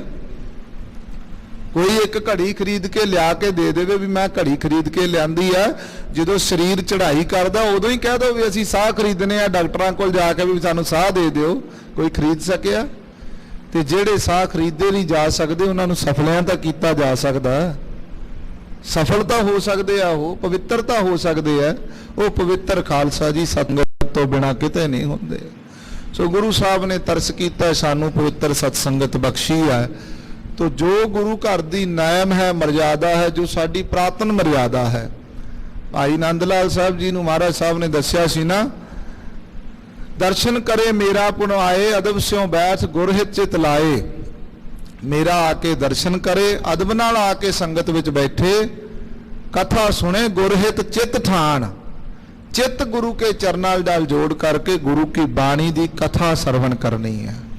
ताओ हिरदे विच बचे बसेगी गाव्या सुनिया, तिनका हर थाए पावै जिन सतगुर की आज्ञा, सत सत कर मानी। सो गुरु की जो पावन बचन हैं, गुरु का जो श्री कंठ का हुक्म है, जो साडे लई तारनहार है, वो खालसा जी पवित्र उपदेश नूं सरवण करिए। जो सतगुरु जी का श्री मुखवाक आया है उस दे नाल बिरतियां जोड़िए। ਕਿਤੇ ਵੀ ਰਸਨਾ ਵਾਂਝੀ ਨਾ ਰਹੇ। ਸਾਰੇ ਗੱਜ ਕੇ ਆਖੋ ਸਤਨਾਮ ਸ੍ਰੀ ਵਾਹਿਗੁਰੂ ਸਾਹਿਬ ਜੀ। ਸਤਨਾਮ ਸ੍ਰੀ ਵਾਹਿਗੁਰੂ ਸਾਹਿਬ ਜੀ। ਟੋਡੇ ਮਹੱਲਾ ਪੰਜਵਾ। ਧੰਨ ਗੁਰੂ ਅਰਜਨ ਦੇਵ ਮਹਾਰਾਜ ਸ਼ਹੀਦਾਂ ਦੇ ਸਰਤਾਜ ਸਤਿਗੁਰੂ ਰਾਗ ਟੋਡੀ ਸ੍ਰੀ ਗੁਰੂ ਗ੍ਰੰਥ ਸਾਹਿਬ ਮਹਾਰਾਜ ਜੀ ਦੇ 711 ਅੰਗ ਦੇ ਉੱਤੇ ਪਾਵਨ ਫਰਮਾਨ ਕਰਦੇ ਹਨ। ਹਰ ਬਿਸਰਤ ਸਦਾ ਖੁਆਰੇ। ਸਤਿਗੁਰੂ ਗਰੀਬ ਨਵਾਜ ਪਾਤਸ਼ਾਹ ਜੀ ਖਾਲਸਾ ਜੀ ਡਾਢੇ ਸ਼ਬਦਾਂ ਦੇ ਵਿੱਚ, ਸਖਤ ਸ਼ਬਦਾਂ ਦੇ ਵਿੱਚ ਸਾਨੂੰ ਸੰਕੇਤ ਕਰਦੇ ਹੈ। ਸਤਿਗੁਰੂ ਸਾਹਿਬ ਕਹਿੰਦੇ ਹਰ ਬਿਸਰਤ ਸਦਾ ਖੁਆਰੀ। ਜਿਹੜੇ ਲੋਕ ਕਹਿੰਦੇ ਆ ਨਾ ਕਿ ਸਾਨੂੰ ਸੁੱਖ ਨਹੀਂ ਮਿਲ ਰਿਹਾ, ਸਾਰਾ ਜੀਵਨ ਅਸੀਂ ਦੁੱਖਾਂ ਵਿੱਚ ਕੱਢ ਦਿੱਤਾ, ਸਾਡੇ ਘਰ ਵਿੱਚ ਕਦੀ ਅਸੀਂ ਚੰਗਾ ਸਮਾਂ ਨਹੀਂ ਵੇਖਿਆ, ਦਰਿੱਦਰ ਨਹੀਂ ਜਾ ਰਿਹਾ, ਰੋਗ ਨਹੀਂ ਕੱਟਿਆ ਜਾ ਰਿਹਾ, ਕਦੀ ਚੰਗਾ ਸਮਾਂ ਇੱਕ ਦਿਹਾੜੀ ਜਿਹੜੀ ਹੈ ਸੁੱਖਾਂ ਦੀ ਬਤੀਤ ਨਹੀਂ ਹੋਈ, ਸਵੇਰੇ ਨਹੀਂ ਤੇ ਸ਼ਾਮਾਂ ਨੂੰ ਕਲੇਸ਼ ਹੋ ਜਾਂਦਾ ਹੈ, ਦੁੱਖ ਦਲਿੱਦਰ ਤੰਗ ਕਰਦੇ ਹੈ, ਤੰਗੀਆਂ ਹਨ, ਪਰੇਸ਼ਾਨੀਆਂ ਹਨ, ਇੱਕ ਟੋਟੀ ਨਹੀਂ ਰਹੀਆਂ। ਸਾਡੇ ਬਜ਼ੁਰਗ ਵੀ ਇਸੇ ਤਰ੍ਹਾਂ ਰੋਂਦੇ ਕਰਲਾਉਂਦੇ ਘੜੀਸਦੇ ਚਲੇ ਗਏ, ਅਸੀਂ ਵੀ ਇਸੇ ਤਰ੍ਹਾਂ ਲੰਘ ਰਹੇ ਹਾਂ। ਉਹਦਾ ਕਾਰਨ ਹੀ ਇਹ ਹੈ, ਕਿਤੇ ਵਾਚ ਲਿਓ ਹਰ ਬਿਸਰਤ ਸਦਾ ਖੁਆਰੇ। ਜਦੋਂ ਪਰਮੇਸ਼ਰ ਤੇ ਭੁੱਲਿਆ ਵਿਆਪਨ ਸਭੇ ਰੋਗ, ਜਦੋਂ ਪਰਮੇਸ਼ਰ ਨੂੰ ਭੁਲਾ ਦੇਣਾ ਤੇ ਮਹਾਰਾਜ ਕਹਿੰਦੇ ਸਦਾ ਖੁਆਰੀ ਹੈ। ਇਹ ਇੱਕ ਜਨਮ ਦੀ ਖੁਆਰੀ ਨਹੀਂ, ਪਤਾ ਨਹੀਂ ਕੁਲਾਂ ਤੱਕ ਖੁਆਰੀ ਚੱਲੀ ਜਾਣੀ ਹੈ, ਸਦਾ ਹੀ ਖੁਆਰੀ ਰਹਿਣੀ ਹੈ ਸਾਡੇ ਘਰਾਂ ਵਿੱਚ ਜੇ ਪਰਮੇਸ਼ਰ ਨੂੰ ਭੁਲਾ ਦਿੱਤਾ। ਜੇ ਵਾਹਿਗੁਰੂ ਪਰਮੇਸ਼ਰ ਤੋਂ ਆਪਣੇ ਆਪ ਨੂੰ ਦੂਰ ਕਰ ਲਿਆ, ਵਿਸਾਰ ਦਿੱਤਾ, ਦਾਤ ਪਿਆਰੀ ਵਿਸਰਿਆ ਦਾਤਾਰ। ਜੇ ਉਹ ਦਾਤਾਂ ਨੂੰ ਲੈ ਕਰਕੇ ਉਸ ਪਰਮੇਸ਼ਰ ਨੂੰ ਵਿਸਾਰ ਦਿੱਤਾ, ਉਹ ਦਾਤਾਂ ਜ਼ਹਿਰ ਬਣਨਗੀਆਂ। ਉਹੀ ਪਾਣੀ ਖਾਲਸਾ ਜੀ ਪੌਦੇ ਨੂੰ ਸਿੰਜਣ ਵਾਸਤੇ ਵਰਤਣਾ ਪੈਂਦਾ ਤੇ ਜੇ ਉਸੇ ਪਾਣੀ ਦੇ ਵਿੱਚ ਪੌਦਾ ਪੂਰਾ ਹੀ ਡੋਬ ਦਈਏ ਨਾ ਤਾਂ ਗਲ ਵੀ ਜਾਂਦਾ। ਫਸਲ ਪਾਣੀ ਨੂੰ ਸਿੰਜਦੀ ਹੈ, ਫਸਲ ਪਾਣੀ ਕਰਕੇ ਹੀ ਜਿਉਂਦੀ ਰਹਿੰਦੀ ਹੈ, ਪਰ ਜੇ ਡੁੱਬੀ ਰਹਿ ਜਾਵੇ ਪਾਣੀ ਵਿੱਚ ਗਲ ਵੀ ਜਾਂਦੀ ਹੈ। ਸੋ ਖਾਲਸਾ ਜੀ ਜੋ ਪਰਮੇਸ਼ਰ ਦੀ ਦਾਤ ਹੈ, ਉਹਨਾਂ ਦਾਤਾਂ ਦੇ ਵਿੱਚ ਉਹਨਾਂ ਨੂੰ ਵਰਤਣਾ, ਉਹਨਾਂ ਦੇ ਵਿੱਚ ਰਹਿਣਾ, ਉਹਨਾਂ ਦਾ ਆਨੰਦ ਲੈਣਾ ਉਹ ਵੱਖਰੀ ਗੱਲ ਹੈ, ਪਰ ਦਾਤਾਂ ਦੇ ਵਿੱਚ ਖੁੱਭ ਜਾਣਾ ਉਹ ਆਪਣੇ ਆਪ ਨੂੰ ਗਾਲਣ ਵਾਲੀ ਗੱਲ ਹੈ। ਚਾਹੇ ਕੋਈ ਕਰੋੜਾਪਤੀ ਅਰਬਾਂਪਤੀ ਹੋਵੇ ਤੇ ਚਾਹੇ ਕੋਈ ਕੰਗਾਲ ਹੋਵੇ, ਜੇ ਖਾਲਸਾ ਜੀ ਪਰਮੇਸ਼ਰ ਦਾ ਨਾਮ ਵਿਸਾਰ ਦਿੱਤਾ ਨਾ ਤੇ ਸਦਾ ਖੁਆਰੀ ਹੈ। ਤਾਕੋ ਧੋਖਾ ਕਹ ਬਿਆਪੈ ਜਾ ਕੋ ਓਟ ਤੁਹਾਰੇ। ਅੱਗੇ ਸਤਿਗੁਰੂ ਸਾਹਿਬ ਜੀ ਨੇ ਨਾਲ ਹੀ ਖਾਲਸਾ ਜੀ ਵਰ ਵੀ ਬਖਸ਼ ਦਿੱਤਾ। ਪਹਿਲਾਂ ਸਤਿਗੁਰਾਂ ਨੇ ਸਖਤ ਸ਼ਬਦਾਂ ਦੇ ਨਾਲ ਸੰਕੇਤ ਵੀ ਕਰ ਦਿੱਤਾ, ਨਾਲ ਹੀ ਕਹਿ ਦਿੱਤਾ ਤਾਂ ਕੋ ਧੋਖਾ ਕਹਾਂ ਵਿਆਪੈ ਜਾਂ ਕੋ ਓਟ ਤੁਹਾਰੀ। ਜਿਹੜੇ ਸਦਾ ਹੀ ਆ ਕੇ ਮਹਾਰਾਜ ਦੇ ਚਰਨਾਂ ਵਿੱਚ ਨਮਸਕਾਰਾਂ ਕਰਦੇ ਆ, ਜਿਹੜੇ ਸਦਾ ਹੀ ਮਹਾਰਾਜ ਸੱਚੇ ਪਾਤਸ਼ਾਹ ਨੂੰ ਇਹ ਕਹਿੰਦੇ ਆ ਮਹਾਰਾਜ ਅਸੀਂ ਨਿਮਾਣੇ ਹਾਂ, ਅਸੀਂ ਨਿਤਾਣੇ ਹਾਂ, ਅਸੀਂ ਨਿਓਟ ਹਾਂ, ਅਸੀਂ ਨਿਆਸਰੇ ਹਾਂ, ਅਸੀਂ ਪੱਤ ਤੋਂ ਹੀਣੇ ਹਾਂ, ਸਾਡੀ ਕੋਈ ਗਤੀ ਨਹੀਂ ਹੋ ਸਕਦੀ। ਜਦੋਂ ਆ ਕੇ ਇਸ ਦਰਬਾਰ ਉੱਤੇ ਇਹ ਕਹਿੰਦੇ ਆ ਨਾ ਨਿਮਾਣਿਆਂ ਦੇ ਮਾਣ, ਨਿਤਾਣਿਆਂ ਦੇ ਤਾਣ, ਨਿਓਟਿਆਂ ਦੀ ਓਟ, ਨਿਆਸਰਿਆਂ ਦੇ ਆਸਰੇ, ਨੇ ਪੱਤਿਆਂ ਦੀ ਪੱਤ, ਨੇ ਗੱਤਿਆਂ ਦੀ ਗੱਤ, ਨੇ ਧਿਰਿਆਂ ਦੀ ਧਿਰ, ਨੇ ਪੀਰਿਆਂ ਦੇ ਪੀਰ। ਜਦੋਂ ਖਾਲਸਾ ਜੀ ਇਹ ਪੁਕਾਰ ਆਤਮਾ ਚੋਂ ਨਿਕਲਦੀ ਹੈ ਨਾ ਉਦੋਂ ਫਿਰ ਬੰਦੇ ਦਾ ਵਜੂਦ ਕੁਝ ਨਹੀਂ ਰਹਿ ਜਾਂਦਾ। ਜਦੋਂ ਆ ਕੇ ਮਹਾਰਾਜ ਦੇ ਦਰ ਉੱਤੇ ਢਹਿ ਜਾਂਦਾ ਸਿੱਖ, ਭਾਈ ਵੀਰ ਸਿੰਘ ਜੀ ਕਹਿੰਦੇ ਸਿੱਖ ਦੇ ਧੈਣ ਵਿੱਚ ਦੇਰੀ ਹੈ, ਗੁਰੂ ਨਾਨਕ ਦੇ ਬਖਸ਼ਣ ਵਿੱਚ ਦੇਰੀ ਨਹੀਂ ਹੈ। ਸਤਿਗੁਰ ਸਭਨਾਂ ਦਾ ਭਲਾ ਮਨਾਏਂਦਾ, ਸਤਿਗੁਰੂ ਤੇ ਸਾਰਿਆਂ ਦਾ ਹੀ ਭਲਾ ਮਨਾਉਂਦਾ। ਕੋਈ ਕਿੰਨੇ ਮਰਜ਼ੀ ਗੁਨਾਹਾਂ ਭਰਿਆ ਹੋਵੇ, ਬਾਕੀ ਥਾਵਾਂ ਤੇ ਖਾਲਸਾ ਜੀ ਲੇਖਾ ਜੋਖਾ ਮਿਣਿਆ ਜਾ ਸਕਦਾ ਹੈ, ਬਾਕੀ ਥਾਵਾਂ ਤੇ ਲੇਖੇ ਦੇ ਵਿਧਾਨ ਬਣ ਸਕਦੇ ਹਨ, ਪਰ ਗੁਰੂ ਨਾਨਕ ਦੇ ਘਰ ਵਿੱਚ ਵਿਧਾਨ ਤੋੜੇ ਜਾਂਦੇ ਆ, ਕਿਉਂਕਿ ਵਿਧਾਨ ਬਣਾਉਣ ਵਾਲਾ ਵੀ ਗੁਰੂ ਨਾਨਕ ਦਾ ਘਰ ਹੈ ਤੇ ਵਿਧਾਨ ਬਦਲਣ ਵਾਲਾ ਵੀ ਗੁਰੂ ਨਾਨਕ ਦਾ ਘਰ ਹੀ ਹੈ। ਸੋ ਖਾਲਸਾ ਜੀ ਮਹਾਰਾਜ ਸਾਹਿਬ ਜੀ ਨੇ ਕਿੱਡਾ ਫਰਮਾਨ, ਕਬੀਰ ਸਾਹਿਬ ਕਹਿੰਦੇ कबीर सेवा को दोए भले एक संत एक राम, राम जो दाता मुक्त को संत जपावै नाम। नाम जपण दा मतलब की है? हालत सुख, पलत सुख, नित सुख। सिमरनो नाम गोबिंद का सदा लीजा। मिटह कमाने पाप चिराने। ਜਿਹੜੇ ਲਿਖਾ ਕੇ ਆਏ ਆ ਨਾ ਮੱਥੇ ਤੇ ਪਾਪ, ਜਿਹਾ ਚੀਰੀ ਲਿਖਿਆ ਤੇਹਾ ਹੁਕਮ ਕਮਾਏ। ਜਿਹੜੇ ਮਸਤਕ ਤੇ ਭਾਗ ਲਿਖਿਆ ਕਤਾ ਨਾ ਛੂਟੀਐ ਖਿਨ ਖਿਨ ਭੂਲਣਹਾਰ। ਜਿਹੜੇ ਲਿਖਾ ਕੇ ਆਏ ਆ ਨਾ ਮੱਥੇ ਦੇ ਭਾਗ, ਇਹ ਨਾ ਮਨ ਚ ਭੁਲੇਖਾ ਰੱਖੀਏ ਖਾਲਸਾ ਜੀ ਵੀ ਆਪਾਂ ਸਾਰੇ ਭਾਗ ਚੰਗੇ ਹੀ ਲਿਖਾ ਕੇ ਆਏ ਆ। ਜਿਨ੍ਹਾਂ ਦੇ ਭਾਗ ਚੰਗੇ ਹੋ ਜਾਂਦੇ ਆ ਉਹ ਜਨਮ ਵਿੱਚ ਹੀ ਨਹੀਂ ਆਉਂਦੇ, ਉਹ ਮੁਕਤ ਹੋ ਜਾਂਦੇ ਆ। ਆਪਾਂ ਕਹਿੰਦੇ ਨੇ ਇੱਕ ਜੰਮਣਾ, ਇੱਕ ਮਰਨਾ, ਇੱਕ ਮੁਕਤ ਹੋਣਾ। ਮੁਕਤ ਕੌਣ ਹੁੰਦੇ ਆ? ਜੰਮ ਜੰਮ ਮਰੈ ਮਰੈ ਫਿਰ ਜੰਮੈ, ਬਹੁਤ ਸਜਾਏ ਪਿਆ ਦੇਸ਼ ਲੰਮੈ। ਇਹ ਜੰਮ ਕੇ ਮਰਦੇ ਆ, ਮਰ ਕੇ ਜੰਮਦੇ ਆ, ਤੇ ਸਜ਼ਾ ਭੁਗਤ ਰਹੇ ਆ। ਜੇ ਅਸੀਂ ਇਸ ਦਾ ਫਲ ਭੁਗਤਦੇ ਹੁੰਦੇ ਫਿਰ ਅਸੀਂ ਜਨਮ ਵਿੱਚ ਨਾ ਆਉਂਦੇ ਖਾਲਸਾ ਜੀ। ਜੇ ਅਸੀਂ ਅੱਜ ਚੰਗੇ ਫਲ ਲਿਖਾ ਕੇ ਆਉਂਦੇ ਫਿਰ ਅਸੀਂ ਦੁਖੀ ਨਾ ਹੁੰਦੇ, ਅਸੀਂ ਸੁਖੀ ਹੁੰਦੇ। ਜੇ ਕਿਤੇ ਸਾਨੂੰ ਦੁੱਖ ਨੇ ਤੇ ਜਨਮ ਕਰਕੇ ਨੇ। ਇਹ ਜਨਮਾਂ ਦੇ ਜਿਹੜੇ ਦੁੱਖ ਨੇ ਖਾਲਸਾ ਜੀ, ਇਹ ਸਾਨੂੰ ਭੋਗਣੇ ਪੈ ਰਹੇ ਆ। ਪਰ ਗੁਰੂ ਨਾਨਕ ਦੀ ਬਾਣੀ ਨਾਮ ਦੇ ਵਿੱਚ ਇਹ ਤਾਕਤ ਹੈ, ਮਿਟੈ ਕਮਾਣੇ ਪਾਪ ਚਿਰਾਣੇ। ਚਿਰਾਂ ਦੇ ਜਿਹੜੇ ਪਾਪ ਅਸੀਂ ਭੋਗਣ ਆਏ ਆ ਨਾ, ਭੋਗੇ ਬਿਨ ਭਾਗੈ ਨਹੀਂ ਕਰਮ ਗਤੀ ਬਲਵਾਨ। ਇਹ ਜਿਹੜੀ ਭੋਗਣ ਵਾਸਤੇ ਅਸੀਂ ਆਏ ਆ, ਇਹਦੇ ਤੇ ਜਿਹੜੇ ਪਾਪ ਕਰਮ ਨੇ ਨਾ, ਇਹ ਪਾਪ ਚਿਰਾਣੇ, ਚਿਰਾਂ ਦੇ ਜਿਹੜੇ ਪਾਪ ਲਿਖੇ ਹੋਏ ਨੇ, ਇਹ ਨਾਮ ਦੇ ਨਾਲ ਕੱਟੇ ਜਾਂਦੇ ਆ। ਇਹ ਗੁਰੂ ਸਾਹਿਬ ਦਾ ਫਰਮਾਨ ਹੈ, ਕੋਈ ਆਪਣੇ ਵੱਲੋਂ ਬਣਾਈ ਹੋਈ ਗੱਲ ਨਹੀਂ। ਗੁਰਬਾਣੀ ਤਿੰਨ ਕਾਲ ਸੱਤ ਹੈ। ਦਾਸ ਨੇ ਪਹਿਲਾਂ ਵੀ ਪੰਕਤੀ ਪੜ੍ਹੀ ਹੈ ਨਾ, ਬਾਣੀ ਤਾਂ ਗਾਵੋ ਗੁਰੂ ਕੇਰੀ ਬਾਣੀਆਂ ਸਿਰ ਬਾਣੀ। ਇਹ ਸਾਰੀਆਂ ਬਾਣਾਂ ਦੇ ਸਿਰ ਉੱਪਰ ਬਾਣੀ ਹੈ, ਸ਼੍ਰੋਮਣੀ ਬਾਣੀ ਹੈ। ਕਿਉਂਕਿ ਇਹ ਬਾਣੀ ਤੁਰਕੀ ਬਾਣੀ ਆਈ, ਤਿਨ ਸਗਲੀ ਚਿੰਤ ਮਿਟਾਈ। ਗੁਰੂ ਨਾਨਕ ਸਾਹਿਬ ਨੇ ਤੇ ਖਾਲਸਾ ਜੀ ਏਡੀ ਵੱਡੀ ਗੱਲ ਕਹਿ ਦਿੱਤੀ ਹੈ, ਜੈਸੀ ਮੈਂ ਆਵੇ ਖਸਮ ਕੀ ਬਾਣੀ ਤੈਸੜਾ ਕਰੀ ਗਿਆਨ ਵੇ ਲਾਲੋ। ਮਹਾਰਾਜ ਕਹਿੰਦੇ ਭਾਈ ਲਾਲੋ, ਜਦੋਂ ਭਾਈ ਲਾਲੋ ਨੇ ਕਿਹਾ ਨਾ ਮਹਾਰਾਜ ਸਾਰਾ ਨਗਰ ਉਜੜ ਜਾਵੇਗਾ, ਕਿਰਪਾ ਕਰੋ, ਰਹਿਮਤ ਕਰੋ। ਮਹਾਰਾਜ ਕਹਿੰਦੇ ਭਾਈ ਲਾਲੋ, ਇਹ ਤੇ ਪਰਮੇਸ਼ਰ ਜੋ ਕਹਿ ਰਿਹਾ ਮੈਂ ਉਹ ਦੱਸ ਰਿਹਾ। ਜੋ ਮੈਨੂੰ ਪਰਮੇਸ਼ਰ ਕਹਿ ਰਿਹਾ, ਇਹਦਾ ਮਤਲਬ ਇਹ ਬਾਣੀ ਪਰਮੇਸ਼ਰ ਤੋਂ ਘਰ ਤੋਂ ਆਈ ਹੈ। ਉਹ ਗੱਲ ਵੱਖਰੀ ਹੈ ਵੀ ਗੁਰੂ ਨਾਨਕ ਹੀ ਪਰਮੇਸ਼ਰ ਹੈ, ਪਰ ਗੁਰੂ ਨਾਨਕ ਆਪਣੇ ਆਪ ਨੂੰ ਪਰਮੇਸ਼ਰ ਨਹੀਂ ਕਹਿੰਦੇ। ਪਰਮੇਸ਼ਰ ਦੀ ਬਾਣੀ ਤੁਰਕੀ ਬਾਣੀ ਆਈ, ਤਿਨ ਸਗਲੀ ਚਿੰਤ ਮਿਟਾਈ। ਹਉ ਆਪੋ ਬੋਲ ਨਾ ਜਾਣਦਾ, ਮੈਂ ਕਹਿਆ ਸਭ ਹੁਕਮਾਓ। ਜੋ ਹੁਕਮ ਆ ਰਹੇ ਕਹਿ ਰਹੇ ਆ। ਸੋ ਖਾਲਸਾ ਜੀ, ਇਸ ਬਾਣੀ ਦਾ ਇਹ ਤੁਰਕੀ ਬਾਣੀ ਹੈ, ਜਿਸ ਧੁਰ ਦੇ ਵਿੱਚ ਜਾ ਕੇ ਸਾਡੇ ਜੀਵਨ ਦੇ ਕਰਮਾਂ ਦੇ ਬੰਧਨ ਜਿਹੜੇ ਆ ਲਿਖੇ ਜਾਣੇ ਆ, ਜਿੱਥੇ ਵਿਧਾਨ ਹੋਣਾ ਹੈ ਸਾਡੇ ਕਰਮਾਂ ਦਾ, ਉਸ ਘਰ ਦੀ ਇਹ ਬਾਣੀ ਹੈ। ਜੇ ਇਸ ਬਾਣੀ ਨੂੰ ਜਪਾਂਗੇ ਉੱਥੇ ਸਾਡੇ ਵਿਧਾਨ ਟੁੱਟਣਗੇ। ਟੁੱਟੇ ਬੰਧਨ ਜਾਸ ਕੇ ਹੋਆ ਸਾਧੂ ਸੰਗ। ਜਿਹਦੇ ਬੰਧਨ ਟੁੱਟਦੇ ਆ ਉਹਨੂੰ ਸਤਸੰਗਤ ਮਿਲਦੀ ਹੈ। ਸੋ ਗੁਰੂ ਗਰੀਬ ਨਵਾਜ ਪਾਤਸ਼ਾਹ ਜੀ ਕਹਿੰਦੇ, ਤਾਂ ਕੋ ਧੋਖਾ ਕਹਾਂ ਵਿਆਪੈ। ਭਾਈ ਉਹਨੂੰ ਧੋਖਾ ਕਿਵੇਂ ਵਿਆਪ ਜਾਵੇਗਾ? ਕੌਣ ਧੋਖਾ ਦੇ ਦੇਵੇਗਾ ਉਹਨੂੰ? ਜਾਂ ਕੋ ਓਟ ਤਿਹਾਰੀ। ਜਦੋਂ ਸ਼ੇਰ ਦੀ ਸ਼ਰਨ ਵਿੱਚ ਬੈਠੇ ਹੋਈਏ, ਜਦੋਂ ਸ਼ੇਰ ਦੇ ਘਰ ਵਿੱਚ ਗੁਫਾ ਵਿੱਚ ਬੈਠੇ ਹੋਈਏ, ਫਿਰ ਮਨ ਵਿੱਚ ਇਹ ਡਰ ਰਹੇ ਵੀ ਸਾਨੂੰ ਬਘਿਆੜ ਖਾ ਜਾਵੇਗਾ, ਸਾਨੂੰ ਕੁੱਤੇ ਬਿੱਲੇ ਆ ਕਰਕੇ, ਜੰਗਲ ਦੇ ਜੀਵ ਜਿਹੜੇ ਆ ਕਰਕੇ ਮਾਰ ਦੇਣਗੇ। ਇਹ ਫਿਰ ਖਾਲਸਾ ਜੀ ਅਗਿਆਨੀ ਬੰਦਾ ਹੈ। ਇਸ ਘਰ ਦੇ ਵਿੱਚੋਂ ਖਾਲਸਾ ਜੀ ਅਗਿਆਨੀ ਬੰਦੇ ਨੂੰ ਰੱਬ ਦੇ ਘਰੋਂ ਖਾਲੀ ਜਾਣਾ ਪੈਂਦਾ ਹੈ। ਸੰਸ਼ੇ ਵਾਲੇ ਬੰਦੇ ਨੂੰ ਰੱਬ ਦੇ ਘਰੋਂ ਖਾਲੀ ਜਾਣਾ ਪੈਂਦਾ। ਇਹ ਗੱਲ ਧਿਆਨ ਦੇਣਾ ਪੈਣਾ ਸਾਨੂੰ ਆਪਣੇ ਘਰ ਵਿੱਚ, ਰੱਬ ਦੇ ਘਰ ਵਿੱਚ ਆ ਕੇ ਖਾਲੀ ਅਸੀਂ ਕਿਉਂ ਜਾ ਰਹੇ ਹਾਂ? ਅਸੀਂ ਅਗਿਆਨੀ ਤਾਂ ਨਹੀਂ। ਅਗਿਆਨੀ ਕਿਹਨੂੰ ਕਹਿੰਦੇ? ਜਿਹਨੂੰ ਗਿਆਨ ਹੀ ਨਹੀਂ, ਜਿਹਨੂੰ ਪਤਾ ਹੀ ਨਹੀਂ ਮੈਂ ਕਿੱਡੇ ਵੱਡੇ ਰੱਬ ਦੇ ਘਰ ਆ ਕੇ ਮੱਥਾ ਟੇਕ ਲਿਆ, ਕਿੱਡੇ ਵੱਡੇ ਪਰਮੇਸ਼ਰ ਦੇ ਘਰ ਵਿੱਚ ਆ ਕੇ ਮੈਂ ਆਪਣੀ ਬੇਨਤੀ ਪਹੁੰਚਾ ਦਿੱਤੀ ਆ, ਤੇ ਫਿਰ ਵੀ ਤੁਰਿਆ ਫਿਰਦਾ, ਕਦੀ ਕਿਤੇ ਚਾਦਰ ਚੜਾਣੀ, ਕਦੀ ਕਿਤੇ ਚਾਦਰ ਚੜਾਣੀ। ਅਗਿਆਨ ਹੀ ਹੈ।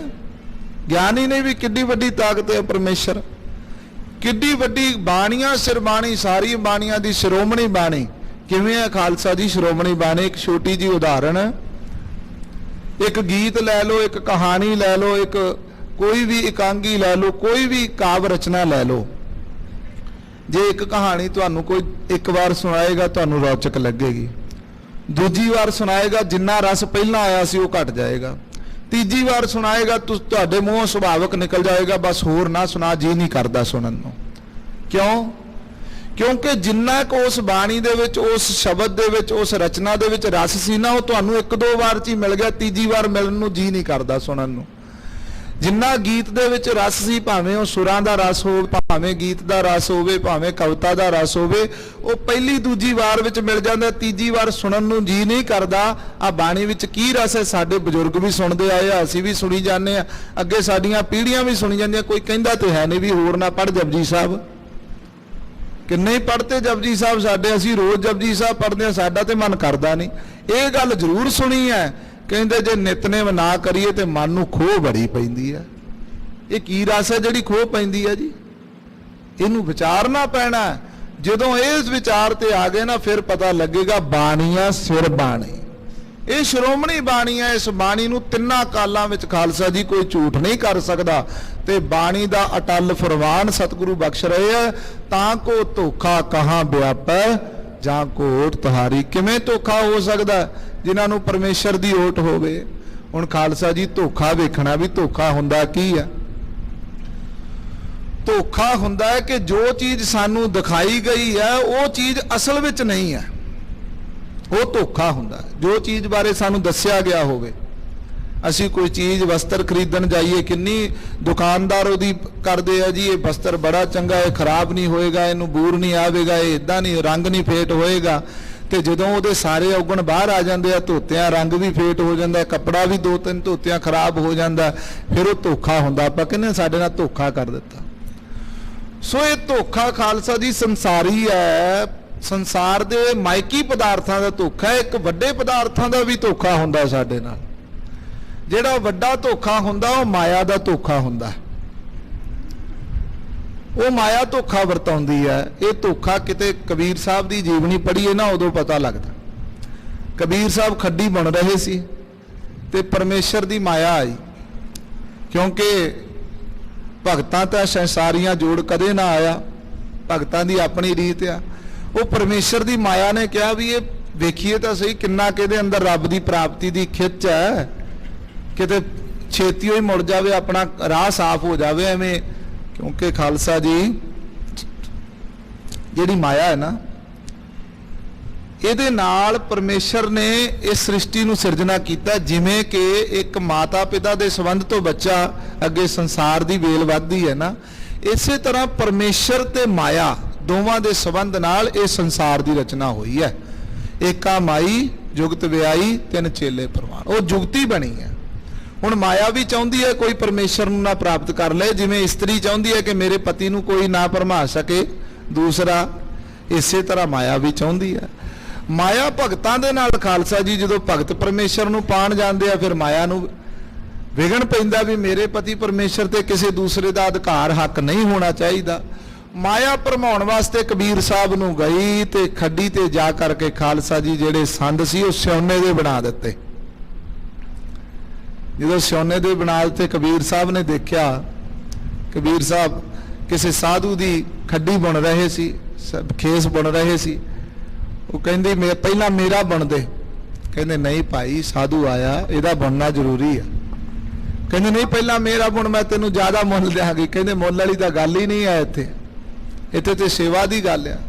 ਨਹੀਂ, ਜਦੋਂ ਜ਼ੋਰ ਪਾਇਆ ਸਿਉਨੇ ਦੀ ਬਣਾ ਦਿੱਤੀ, ਕਬੀਰ ਸਾਹਿਬ ਸਮਝ ਗਏ ਵੀ ਇਹ ਹੁਣ ਮੈਨੂੰ ਭਰਮਾਉਣ ਵਾਸਤੇ ਆਈ ਆ, ਇਹ ਮੇਰੇ ਰਾਹ ਵਿੱਚ ਚੱਲ ਰਹੀ ਸੇਵਾ ਤੋਂ ਮੈਨੂੰ ਵਿਘਨ ਪਾਉਣ ਵਾਸਤੇ ਆਈ ਹੈ, ਮੈਨੂੰ ਇਹ ਲਾਲਚ ਦੇ ਰਹੀ ਹੈ। ਤੇ ਲਾਲਚ ਮਾਇਆ ਪਰਮੇਸ਼ਰ ਤੋਂ ਦੂਰ ਲੈ ਕੇ ਜਾਂਦਾ, ਲਾਲਚ ਵਿਘਨ ਪਾਉਂਦਾ। ਕਬੀਰ ਸਾਹਿਬ ਨੇ ਫਿਰ ਮਾਇਆ ਦੀ ਉਹ ਹਾਲਾਤ ਕੀਤੀ, ਗੁਰਬਾਣੀ ਵਿੱਚ ਫਰਮਾਨ ਕੀਤਾ, ਨਾਕੋ ਕਾਨੀ ਕਾਟੀ ਕਾਨੋ ਕਾਟੀ ਕਾਟ ਕੂਟ ਕੈ ਡਾਰੀ, ਕਹੋ ਨਾਨਕ ਸੰਤਨ ਕੀ ਬੈਰਨ ਤੀਨ ਲੋਕ ਕੀ ਪਿਆਰੀ। ਤਿੰਨਾਂ ਲੋਕਾਂ ਵਿੱਚ ਕਿਹੜੀ ਪਿਆਰੀ ਹੈ ਜੀ? ਮਾਇਆ ਪਿਆਰੀ ਹੈ ਨਾ ਤਿੰਨਾਂ ਲੋਕਾਂ ਵਿੱਚ। ਕਹਿੰਦੇ ਤਿੰਨਾਂ ਲੋਕਾਂ ਵਿੱਚ ਇਹਨੂੰ ਪਿਆਰ ਕੀਤਾ ਜਾਂਦਾ, ਪਰ ਸੰਤ ਇਹਨੂੰ ਪਿਆਰ ਨਹੀਂ ਕਰਦੇ। ਇਹ ਹੁੰਦਾ ਧੋਖਾ। ਤਾਂ ਕੋ ਧੋਖਾ ਕਹਾਂ ਵਿਆਪੈ ਜਾਂ ਕੋ ਓਟ ਤੁਹਾਰੀ। ਜਿਹੜੇ ਪਰਮੇਸ਼ਰ ਨੂੰ ਆਪਣੇ ਸਾਹਾਂ ਦਾ ਮਾਲਕ ਮੰਨਦੇ ਆ, ਉਹਨਾਂ ਨੂੰ ਕੋਈ ਵੀ ਧੋਖਾ ਨਹੀਂ ਹੋ ਸਕਦਾ, ਕੋਈ ਮਾਇਆ ਉਹਨਾਂ ਨੂੰ ਧੋਖਾ ਦੇ ਹੀ ਨਹੀਂ ਸਕਦੀ। ਕਿਸੇ ਦੀ ਤਾਕਤ ਨਹੀਂ ਹੈ ਕੋਈ ਉਹਨਾਂ ਨੂੰ ਮੁੱਲ ਖਰੀਦ ਸਕੇ, ਕਿਉਂਕਿ ਖਾਲਸਾ ਜੀ ਉਹਨਾਂ ਨੂੰ ਪਰਮੇਸ਼ਰ ਦੀ ਓਟ ਹੈ। ਜੇ ਕਿਤੇ ਮਾਇਆ ਆਈ ਤਾਂ ਵੀ ਖਾਲਸਾ ਜੀ ਐਸਾ ਰੂਪ ਬਣਾਇਆ, ਜੇ ਕਿਤੇ ਬੰਨ ਕੇ ਹਾਥੀ ਦੇ ਅੱਗੇ ਸੁੱਟਿਆ ਨਾ ਕਬੀਰ ਸਾਹਿਬ ਨੂੰ, ਤੇ ਉਦੋਂ ਵੀ ਕਹਿੰਦੇ ਆ ਪਰਮੇਸ਼ਰ ਸਾਰੇ ਪਾਸੇ ਤੂੰ ਹੀ ਵੱਸਦਾ। ਹਾਥੀ ਦੀਆਂ ਚੀਕਾਂ ਨਿਕਲ ਗਈਆਂ, ਕਬੀਰ ਸਾਹਿਬ ਨੂੰ ਕੁਝ ਨਹੀਂ ਹੋਇਆ। ਗੰਗਾ ਵਿੱਚ ਸੁੱਟ ਦਿੱਤਾ ਖਾਲਸਾ ਜੀ, ਕਹਿੰਦੇ ਹੁਣ ਡੋਬ ਦਿਓ ਇਹਨੂੰ, ਵੇਖਦੇ ਆ ਇਹਦਾ ਰੱਬ ਇਹਨੂੰ ਤਾਰਦਾ ਕਿ ਨਹੀਂ। ਜਦੋਂ ਡੋਬਣ ਲੱਗੇ ਉਦੋਂ ਵੀ ਕਹਿੰਦੇ ਪਰਮੇਸ਼ਰ ਤੇਰਾ, ਜਿਉਂਦਾ ਰੱਖਣਾ ਤਾਂ ਵੀ ਤੇਰੇ ਆ, ਜੇ ਲੈ ਜਾਵੇਂਗਾ ਤਾਂ ਵੀ ਤੇਰੇ ਆ। ਤੇ ਫਿਰ ਗੰਗਾ ਦੀ ਲਹਿਰ, ਉਸ ਲਹਿਰਾਂ ਦੇ ਉੱਤੇ ਕਬੀਰ ਸਾਹਿਬ ਨੂੰ ਪਰਮੇਸ਼ਰ ਨੇ ਤਾਰਿਆ ਹੈ। ਇਹ ਕਹਿੰਦੇ ਆ ਓਟ ਰੱਖਣ ਵਾਲੇ। ਤਾਂ ਕੋ ਧੋਖਾ ਕਹਾਂ ਵਿਆਪੈ, ਜਾਂ ਕੋ ਓਟ ਤਿਹਾਰੀ, ਜਿਨ੍ਹਾਂ ਨੂੰ ਪਰਮੇਸ਼ਰ ਦੇ ਨਾਮ ਦੀ ਓਟ ਹੈ, ਉਹਦੇ ਚਰਨਾਂ ਦੀ ਓਟ ਹੈ। ਸਤਿਗੁਰੂ ਕਹਿੰਦੇ ਉਹਨਾਂ ਨੂੰ ਕਦੀ ਧੋਖਾ ਨਹੀਂ ਮਿਲ ਸਕਦਾ। ਜਿਹੜੇ ਓਟ ਤੋਂ ਵਿਹੀਨ ਨੇ, ਜਿਹੜੇ ਆਪਣੇ ਅਕਾਲ ਪੁਰਖ ਵਾਹਿਗੁਰੂ ਤੋਂ ਮੁਨਕਰ ਹੋਏ ਨੇ, ਉਹਨਾਂ ਨੂੰ ਸਦਾ ਖੁਆਰੀ ਰਹੇਗੀ। ਸਤਿਗੁਰੂ ਸਾਹਿਬ ਜੀ ਫਰਮਾਨ ਕਰਦੇ ਹਨ, ਵਿਸ਼ਰਾਮ ਦੇ ਕਰਕੇ ਅੱਗੇ ਸਮਝਾਉਂਦੇ ਨੇ, ਬਿਨ ਸਿਮਰਨ ਜੋ ਜੀਵਨ ਬਲਨਾ, ਸਰਪ ਜੈਸੇ ਅਰ ਜਾਰੇ। ਸਤਿਗੁਰੂ ਸਾਹਿਬ ਜੀ ਕਹਿੰਦੇ ਬਿਨਾਂ ਸਿਮਰਨ ਤੋਂ ਜਿਹੜਾ ਜੀਵਨ ਬਤੀਤ ਕਰਨਾ ਹੈ ਨਾ, ਸਰਪ ਜੈਸੇ ਅਰਜਾਰੀ। ਸਰਪ ਕਹਿੰਦੇ ਸੱਪ ਨੂੰ, ਸੱਪ ਦੀ ਉਦਾਹਰਣ ਕੀਤੀ ਹੈ, ਜਿਵੇਂ ਸੱਪ ਬਤੀਤ ਕਰਦਾ। ਸੱਪ ਦੀ ਉਦਾਹਰਣ ਕਿਉਂ ਦਿੱਤੀ ਹੈ? ਸੱਪ ਖਾਲਸਾ ਜੀ ਇੱਕ ਐਸੀ ਜੂਨ ਹੈ ਜਿਹੜੀ ਸਾਰਾ ਜੀਵਨ ਢਿੱਡ ਭਾਰ ਲਿਟ ਲਿਟ ਕੇ ਆਪਣਾ ਜੀਵਨ ਬਤੀਤ ਕਰਦੀ ਹੈ। ਘਿਸਰ ਘਿਸਰ ਕੇ ਆਪਣਾ, ਉਹਦੇ ਪੈਰ ਵੀ ਨਹੀਂ ਹੁੰਦੇ, ਉਹਦੇ ਹੱਥ ਵੀ ਨਹੀਂ ਹੁੰਦੇ, ਬਿਨਾਂ ਹੱਥਾਂ ਤੇ ਪੈਰਾਂ ਤੋਂ ਘਿਸਰ ਘਿਸਰ ਕੇ ਇਸ ਧਰਤੀ ਦੇ ਉੱਤੇ ਆਪਣਾ ਜੀਵਨ ਬਤੀਤ ਕਰਦੀ ਹੈ। ਤਾਂ ਜਾ ਕੇ ਉਹਦੀ ਜੂਨ ਛੁੱਟਦੀ ਹੈ ਸੱਪ ਦੀ। ਤੇ ਮਹਾਰਾਜ ਸਾਹਿਬ ਕਹਿੰਦੇ ਸਿਮਰਨ ਕਰਦਾ ਨਹੀਂ, ਸ਼ੁਕਰਾਨਾ ਕਰਦਾ ਨਹੀਂ, ਮਹਾਰਾਜ ਦੇ ਘਰ ਵਿੱਚ ਆ ਕਰਕੇ ਮੱਥਾ ਟੇਕਦਾ ਨਹੀਂ, ਤੇ ਕਹਿੰਦਾ ਮੇਰਾ ਉਧਾਰ ਹੋ ਜਾਵੇ, ਫਿਰ ਭਾਵੇਂ ਸੱਪ ਵਾਂਗੂ ਲਿਟੀ ਚੱਲ। ਜੇ ਰੱਬ ਨੂੰ ਨਹੀਂ ਮੰਨਣਾ ਫਿਰ ਐਵੇਂ ਰਿੜਕਦਾ ਰਿੜਕਦਾ ਮਰ ਜਾਏਗਾ, ਪਰ ਉਧਾਰ ਨਹੀਂ ਹੋਏਗਾ ਜੇ ਰੱਬ ਨੂੰ ਚੇਤਾ ਨਾ ਕੀਤਾ। ਸੋ ਸਤਿਗੁਰੂ ਕਹਿੰਦੇ ਬਿਨ ਸਿਮਰਨ ਜੋ ਜੀਵਨ ਬਲਨਾ, ਬਿਨਾਂ ਸਿਮਰਨ ਤੋਂ ਜਿਹੜਾ ਜੀਵਨ ਹੈ ਉਹ ਇਸ ਤਰ੍ਹਾਂ ਤਪਦਾ ਹੈ, ਸਰਪ ਜੈਸੇ ਅਰਗਾਰੀ, ਜਿਵੇਂ ਸੱਪ ਦੀ ਜੀਵਨ ਆਰਜੂ ਨਿਕਲਦੀ ਹੈ। ਨਵ ਖੰਡਨ ਕੋ ਰਾਜ ਕਮਾਵੈ, ਅੰਤ ਚਲੇ ਗੁਹਾਰੇ। ਸਤਿਗੁਰੂ ਕਹਿੰਦੇ ਜੇ ਗਰੀਬ ਹੈ ਤੇ ਭਾਵੇਂ ਰੱਬ ਨੂੰ ਭੁਲਾ ਕਰਕੇ ਲਿਟੀ ਜਾਵੇ, ਸੱਪ ਵਾਂਗੂ ਤਰਲੇ ਲਈ ਜਾਵੇ, ਹੱਥਾਂ ਪੈਰਾਂ ਤੋਂ ਬਿਨਾਂ ਤੜਫ ਤੜਫ ਕੇ ਜੀਵਨ ਗੁਜ਼ਾਰ ਲਵੇ, ਤਾਂ ਵੀ ਸਫਲ ਨਹੀਂ ਹੋਏਗਾ।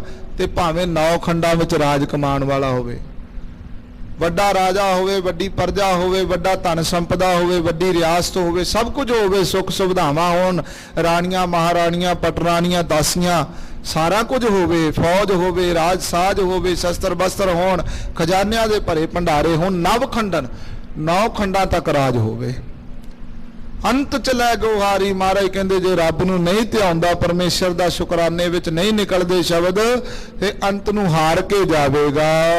ਗੁਣ ਨਦਾਨ ਗੁਣ ਤਿਨਹਿ ਗਾਏ, ਜਾ ਕੋ ਕਿਰਪਾ ਧਾਰੇ। ਗਰੀਬ ਨਵਾਜ ਪੈਂਦੇ ਉਸ ਪਰਮੇਸ਼ਰ ਗੁਣਾ ਦੇ ਨਿਧਾਨ ਅਕਾਲ ਪੁਰਖ ਦੇ ਗੁਣ ਉਹੋ ਹੀ ਗਾ ਸਕਦਾ ਹੈ, ਜਾਂ ਕੋ ਕਿਰਪਾ ਧਾਰੀ, ਜਿਹਦੇ ਉੱਤੇ ਉਹਦੀ ਕਿਰਪਾ ਹੋਵੇ। ਤੇ ਕਿਰਪਾ ਕਿਹਦੇ ਤੇ ਹੋਏਗੀ? ਕਦੀ ਖੂਹ ਵੀ ਪਿਆਸੇ ਕੋਲ ਚੱਲ ਕੇ ਜਾਂਦਾ, ਪਿਆਸੇ ਨੂੰ ਖਾਲਸਾ ਜੀ ਖੂਹ ਕੋਲ ਆਉਣਾ ਪੈਂਦਾ। ਸੋ ਜਿਹੜਾ ਚੱਲ ਕੇ ਆਏਗਾ, ਚਾਹੇ ਉਹ 9 ਖੰਡਾਂ ਦਾ ਰਾਜਾ ਹੈ ਤੇ ਚਾਹੇ ਅੱਤ ਦਾ ਕੰਗਾਲ ਗਰੀਬ ਹੈ, ਜਿਹੜਾ ਚੱਲ ਕੇ ਆਏਗਾ ਉਹਦੇ ਘਰ ਵਿੱਚ ਪ੍ਰਮਾਨ ਹੋਵੇਗਾ। ਸੋ ਸੁਖੀਆ